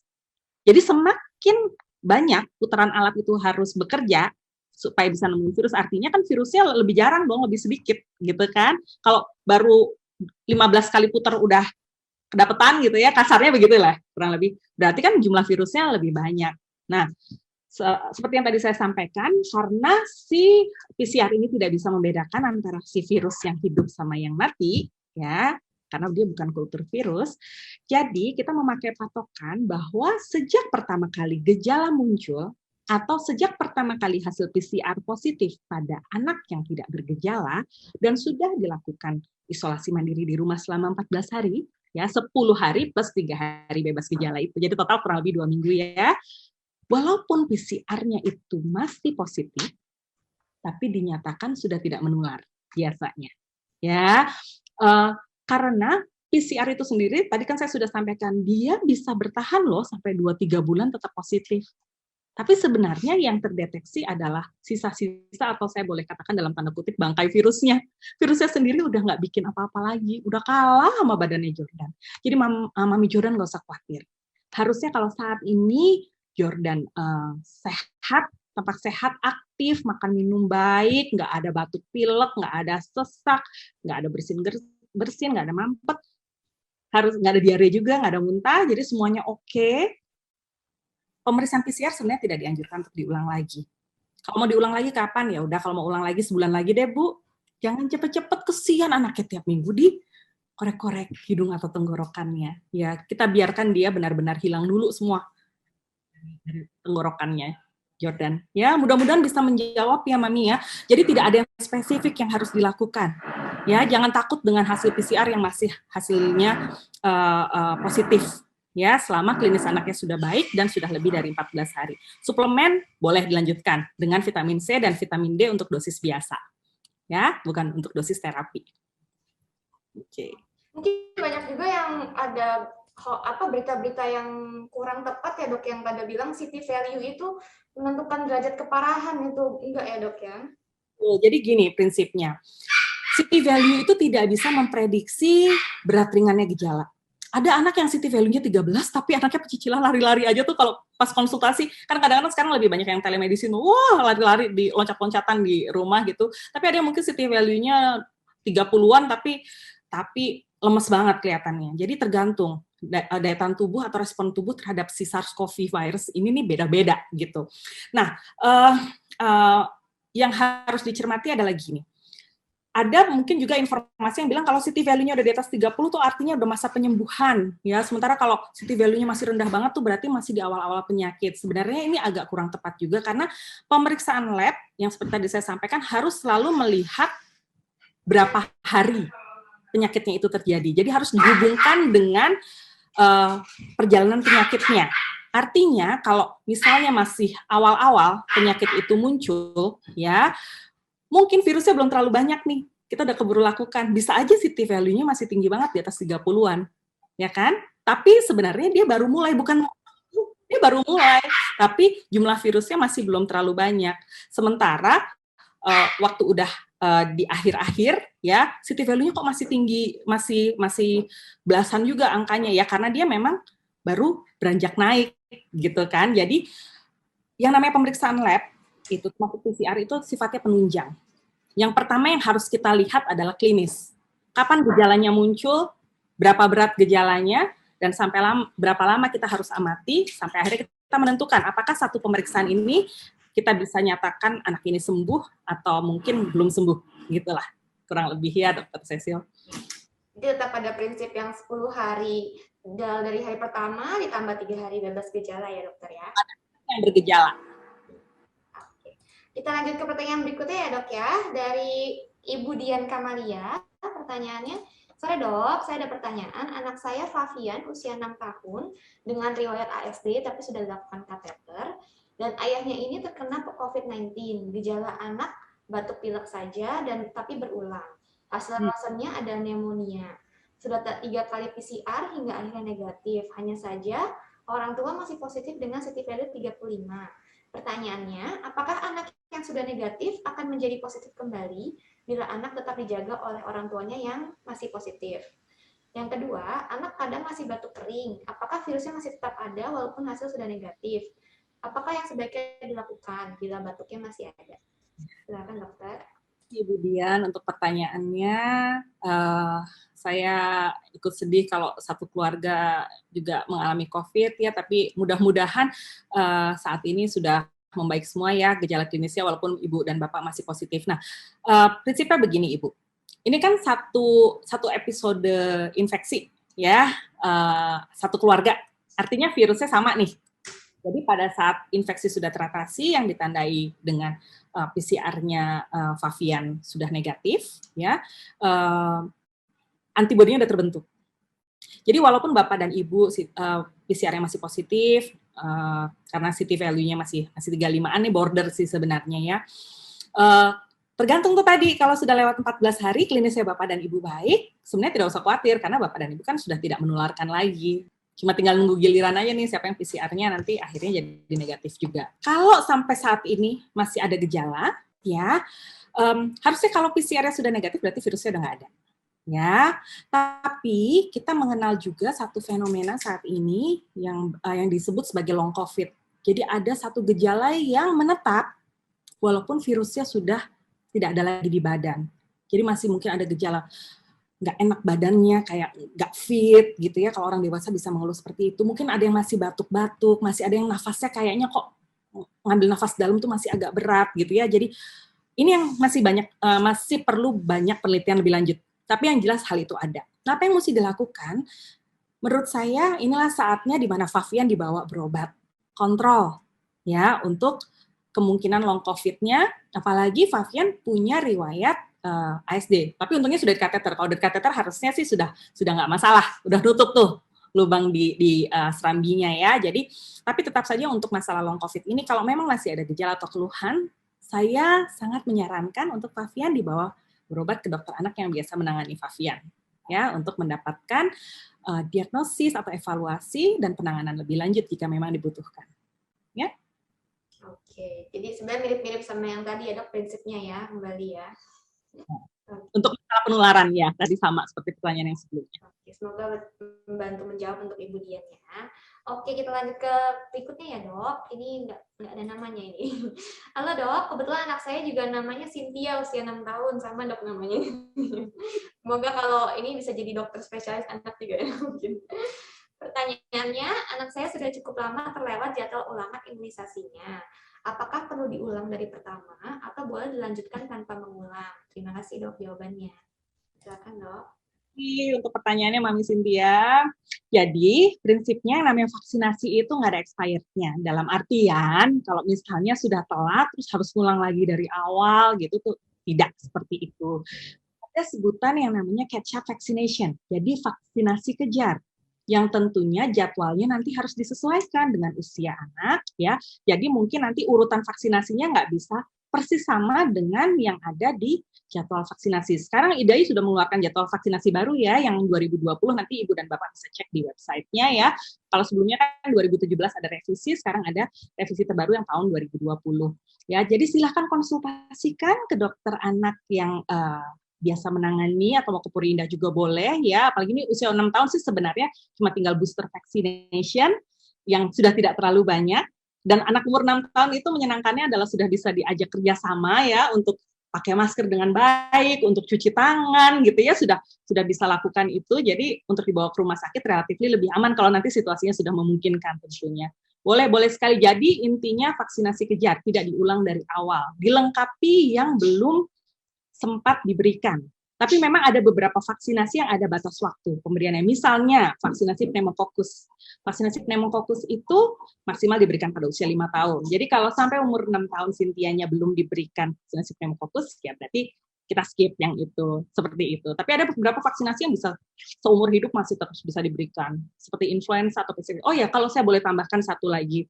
Selama masa pandemi ini, WHO menganjurkan untuk vaksinasi yang bisa melindungi terhadap penyakit infeksi saluran nafas, yaitu influenza dan pneumococcal vaccine. Pneumococcal bakteria itu bisa menyebabkan radang paru-paru pada anak balita, anak di bawah umur 5 tahun, ya, dan kejadiannya cukup sering, ya. Jadi WHO merekomendasikan untuk kedua vaksinasi itu diberikan. Kenapa? Supaya burden of disease dari pandemi ini, kita lagi fokus sama COVID-19, jangan sampai ada another outbreak dari influenza atau pneumococcal infection yang juga gejalanya sama nih, kayak gejala saluran nafas. Sama seperti COVID, mirip-mirip, kita agak susah membedakan, tapi dia juga mempunyai potensi untuk menjadi infeksi pernafasan yang berat, yang bisa juga menyebabkan anak harus dirawat di rumah sakit. Padahal kita lagi kesulitan nih, untuk yang COVID aja kita susah tempatnya, apalagi kalau ditambah dengan ada penyakit lain gitu. Kalau misalnya anaknya udah divaksin terhadap influenza atau pneumokokus, kan diharapkan dia sudah punya antibodi terhadap influenza dan pneumokokus. Artinya kalau misalnya anak demam, batuk, pilek, kita nggak mikir dulu ke influenza dan pneumokokus, karena kemungkinannya lebih kecil. Kita pikirin COVID dulu. Tapi kalau misalnya belum divaksin, kan kita jadi, ini influenza nggak ya, ini pneumokokus nggak ya, atau ini COVID, gitu kan, malah lebih bingung. Jadi kalau ayah dan bunda memang masih mempunyai putra-putri yang umurnya di bawah 5 tahun, mungkin ada baiknya diberikan vaksinasi pneumokokus atau dilengkapi, dan yang di atas 5 tahun masih bisa diberikan influenza setiap tahun. Ya. Jadi tujuan vaksin pneumokokus dan influenza bukan berarti untuk menghindari COVID ya dok, tapi untuk mengurangi yang terkena infeksi tersebut yang gejalanya mirip dengan COVID ya dok ya. Dan kadang-kadang kita juga nggak bisa kontrol si kuman itu kan, dia mau masuk sendiri-sendiri atau mau masuk bareng-bareng gitu kan ya. Kan double infection bisa saja terjadi gitu. Artinya pada saat yang sama dia kena COVID, dia kena juga influenza, bisa banget. Gitu. Orang yang kena COVID dan barengan kena DBD juga banyak, gitu kan ya. Jadi artinya kalau kita bisa memproteksi sebisa mungkin dengan vaksinasi yang saat ini sudah available, tentunya akan jauh lebih baik. Oke, baik dokter. Ini ke pertanyaan selanjutnya ya dok ya, dari Ibu Junaida Astina. Apakah virusnya bisa menularkan melalui makanan yang kita beli? Selain dengan makanan bergizi, anak butuh suplemen vitamin dan mineral tambahan apa dok untuk memperkuat imun? Dan apakah masalah kalau misalkan anak itu sering menggunakan alkohol sanitizer sebelum makan atau menyentuh muka? Terima kasih Ibu Junaida untuk pertanyaannya. Nah, sampai saat ini ya belum ada bukti yang menyatakan bahwa virus SARS-CoV-2 ini bisa menular lewat makanan. Artinya dia port d'entry atau cara masuk lewat saluran nafas. Ya, tapi masalahnya makanan yang kita beli itu ya bisa saja ada droplet.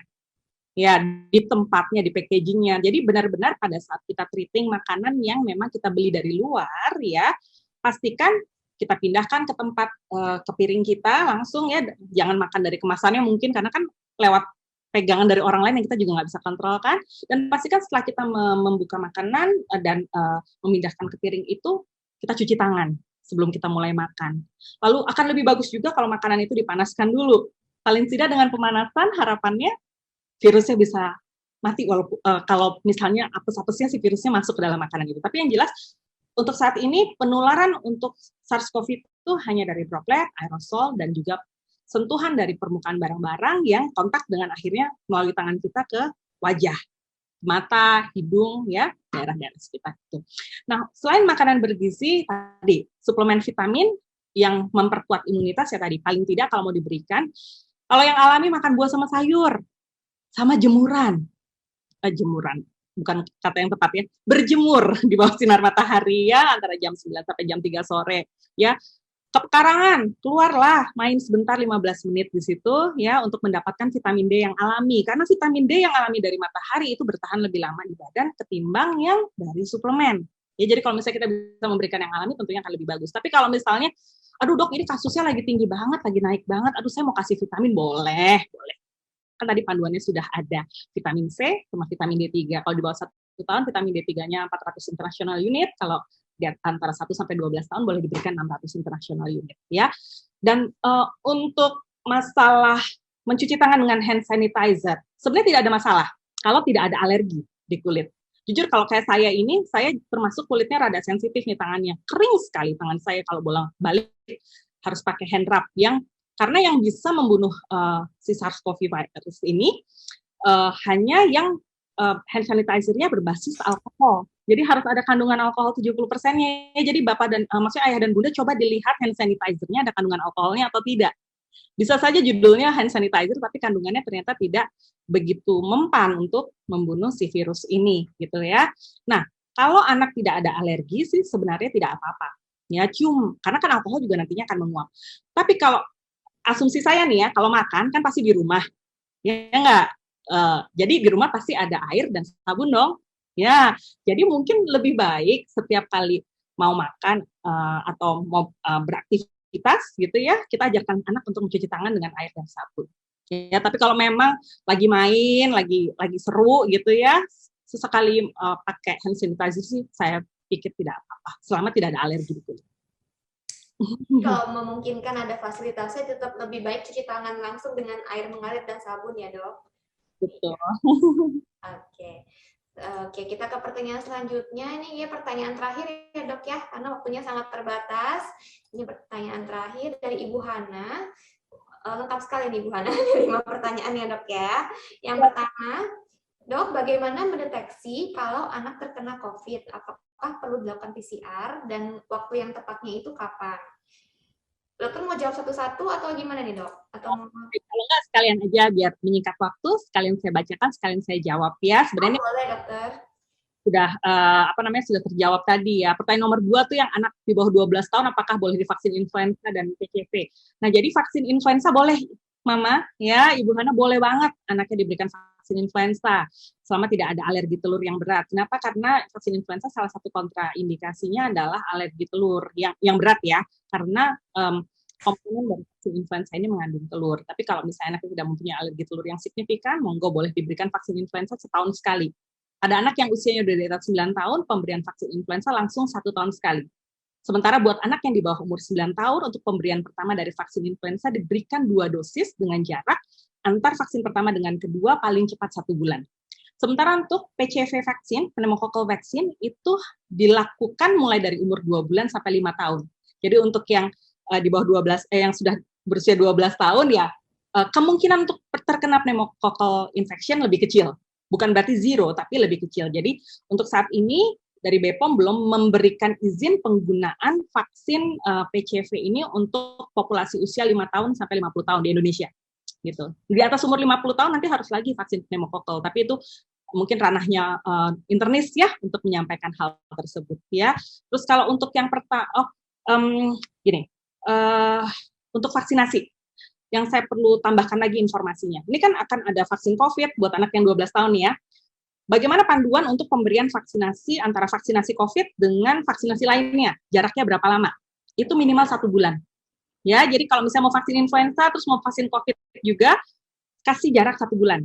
Ya, mau influenzanya dulu boleh, mau COVID-nya dulu boleh. Tapi kalau misalnya sudah bisa dapat kesempatan untuk vaksin COVID, kasih vaksin COVID-nya dulu yang didahului untuk diberikan ya.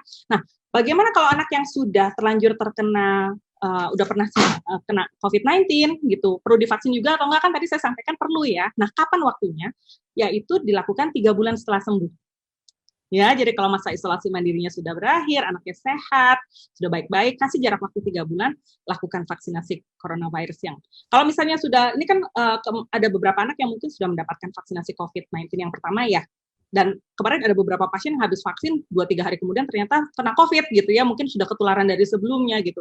Nah, dosis keduanya nanti dikasih lagi apa enggak? Tetap perlu dikasih. Tapi sama prinsipnya, jaraknya 3 bulan dari sembuh. Ya, kenapa? Karena kita tidak ada satu pemeriksaan pun yang bisa memastikan anak basically benar-benar totally recover-nya itu kapan. Dan ada kemungkinan fenomena yang long COVID itu yang kita nggak bisa predik terlalu cepat di awal. Jadi nggak boleh buru-buru ngasih vaksinnya.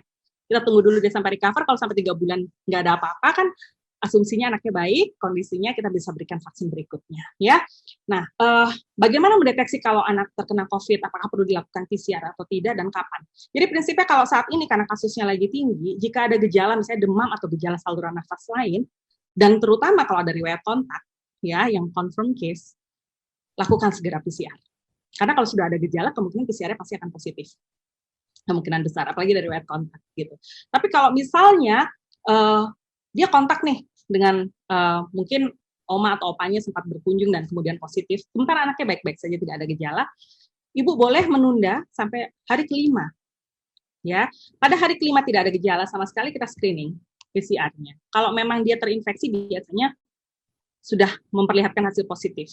Tapi kalau sebelum hari kelima gimana dok? Hari ketiganya tiba-tiba dia ada demam atau dia tiba-tiba kok bersin-bersin gitu. Nah, di hari mulai gejala itu bisa langsung dilakukan PCR. Prinsipnya seperti itu. Jadi kalau jangan takut dites. Jangan takut dengan hasil positif. COVID itu bukan aib. Justru kalau kita tahu status kita itu sakit atau enggak, kita lebih bisa menjaga lingkungan kita supaya kita nggak nyebarin, dan kita bisa mendapatkan proper treatment. Bisa diobatin dengan benar kalau memang dibutuhkan. Ya, jadi jangan takut dites. Ya, kalau memang tempat atau area atau daerah Bapak dan Ibu tidak memungkinkan untuk cek PCR, ya paling nggak pakai antigen. Tapi kalaupun tidak bisa melakukan pemeriksaan apapun ya, bukan karena tidak mau, tapi karena tidak bisa, karena keadaan yang tidak memungkinkan untuk cek, pastikan lakukan karantina atau isolasi mandiri kalau memang bergejala, dan lapor sama dokter untuk pemantauan. Ya, nah bagaimana cara memberikan anak untuk pakai masker saat mau ke rumah sakit atau vaksin? Ya, nah ini yang tadi saya bilang. Ini adalah proses pembiasaan. Cuci tangan, pakai masker, etika batuk. Ini adalah sesuatu yang kita harus ajarin ke anak. Nggak bisa mendadak gini, besok kita vaksin ya, tapi kamu mesti pakai masker, apalagi pada balita, nggak bisa tuh kayak begitu. Jadi kadang-kadang saya suka menyarankan pada pasien-pasien saya, ini pandemi masih bakalan berlangsung lama, ayo tiap hari ada masker hour aja deh, kalau enggak, sama-sama di satu rumah. Emang sehat nggak apa-apa? Yuk kita pretend play gitu, kita pakai masker sama-sama, pura-pura main, jalan-jalan. Nanti kalau jalan-jalan kita pakai masker begini ya, dengan bahasa anak-anak. Jadi nggak bisa dadakan. Bukan seperti orang dewasa. Belum ada kesadaran kalau anak-anak. Mungkin kalau anak yang udah lebih besar, yang udah umur 5 tahun ke atas, kita bisa cerita tentang bahaya COVID dan lain-lain. Dia mendadak disuruh pakai masker, mungkin lebih bisa. Tapi kalau balita nggak bisa. Jadi ajarin antara 2 sampai 5 tahun itu butuh tiap hari, jangan nggak bisa dadakan, nggak bisa kayak ulangan sistem kebut semalam ya dokter Cecilnya. Jadi dan orang tua juga harus mencontohkan. Ya, jadi bapak sama ibu juga kalau pakai masker harus disiplin. Saya selalu tekankan disiplin. Jangan diturunin ke leher, jangan dikit-dikit buka, jangan pegang-pegang itu bagian depannya. Kita anggap sebagai bagian depan dari masker itu adalah bagian yang infeksius. Kalau kita pegang, kumannya pindah ke tangan kita. Ya, apalagi nanti habis itu lupa. Cuci tangan, pegang handphone. Handphonenya habis itu dipegang anaknya, dipinjem buat main game. Wah, sudah. Kalau ada virus, nyebar deh kemana-mana ya. Oke. Apakah anak yang terinfeksi COVID perlu banget gunakan PCR swab? Dan apakah PCR harus ke rumah sakit dan tidak? Oke, baik. Tadi saya katakan, PCR itu sifat gold standard untuk penentuan. Kenapa perlu ditentukan? Karena kita perlu memastikan bahwa diagnosisnya benar-benar COVID, supaya bisa lebih tepat untuk memberikan terapi dan juga mencegah penyebaran. Prinsipnya itu yang harus selalu dipegang. Ya, apakah harus ke rumah sakit? Tentunya iya, karena alatnya khusus. Beda sama yang swab antigen gitu. Jadi ada alat yang diputar khusus. Waduh, alatnya mahal sekali. Ya, kalau klinik biasanya pun juga nggak ada tuh, pasti harus klinik rumah sakit besar. Jadi mau nggak mau tetap harus PCR itu harus dilakukan di setting rumah sakit atau lab yang memang memadai ya. Tapi kan sekarang kalau ibu tinggal di kota besar, harusnya sih layanannya mudah sekali ya, kayak di Jakarta nih layanan drive-thru untuk PCR itu banyak sekali, dan harganya juga sudah tidak semahal yang mungkin tahun lalu ya, sudah ada, ya tetap mahal hitungannya, jujur memang tetap mahal, tapi nggak semahal yang lalu dan hasilnya bisa lebih cepat kita dapatkan ya. Oke, untuk mikronutrien yang disarankan selain makronutrien yang tadi, yang prinsipnya adalah kalau misalnya untuk daily-nya vitamin C sama vitamin D3, lalu pada saat sudah pasti terkena COVID kita tambahkan zinc. Gitu aja. Mudah-mudahan menjawab ya Ibu Hana, dan juga mungkin para ayah dan bunda lain yang mempunyai pertanyaan yang serupa ya. Iya, maaf banget nih, ini di kolom Q&A-nya banyak banget dok, sampai 100 lebih dokter. Aduh, tapi semoga yang tadi dokter sudah jelaskan dan beberapa pertanyaan yang kita pilih sudah bisa mewakili untuk pertanyaan Bapak Ibu semuanya ya. Oke, tanpa terasa kita ada di penghujung acara pada sore hari ini nih dok. Terima kasih untuk Bapak, Ibu, Ayah, Bunda, Aunty, Uncle yang sudah mengikuti acara kita yang sangat seru pada sore ini dari awal sampai akhir, sampai sesi tanya jawab dan juga kuis. Semoga acara hari ini sharingnya dari Dr. Cynthia bisa bermanfaat untuk Bapak Ibu, terutama pada masa COVID ini. Semoga semuanya cepat berlalu dan semoga Bapak Ibu semua sehat-sehat selalu bersama keluarga dan anak-anak di rumah. Kami mohon maaf kalau misalkan ada salah-salah perkataan atau yang kurang berkenan di Bapak Ibu. Semoga nanti ke depannya kami semua bisa lebih baik lagi. Dan jangan lupa kalau misalkan Bapak Ibu yang mau berkonsultasi dengan Dr. Cynthia bisa lewat telemedicine ataupun datang langsung ke Poli, bisa menghubungi call center kami untuk membuat janji, yaitu di nomor telepon 021 256 95200 di extension 2. Dan Dr. Cynthia praktek dari Senin sampai Sabtu. Nanti bisa tanya juga ke call center untuk jam-jamnya ya dok ya. Oke, ikuti terus webinar RSPI Group selanjutnya. Sekian acara webinar dari kami. Sekali lagi kami mohon maaf jika ada yang tidak berkenan atau yang ada kurang-kurang. Dan sampai bertemu lagi di acara RSPI Group lainnya. Tetap semangat, tetap produktif, dan tetap sehat tanpa cemas. Terima kasih, selamat sore.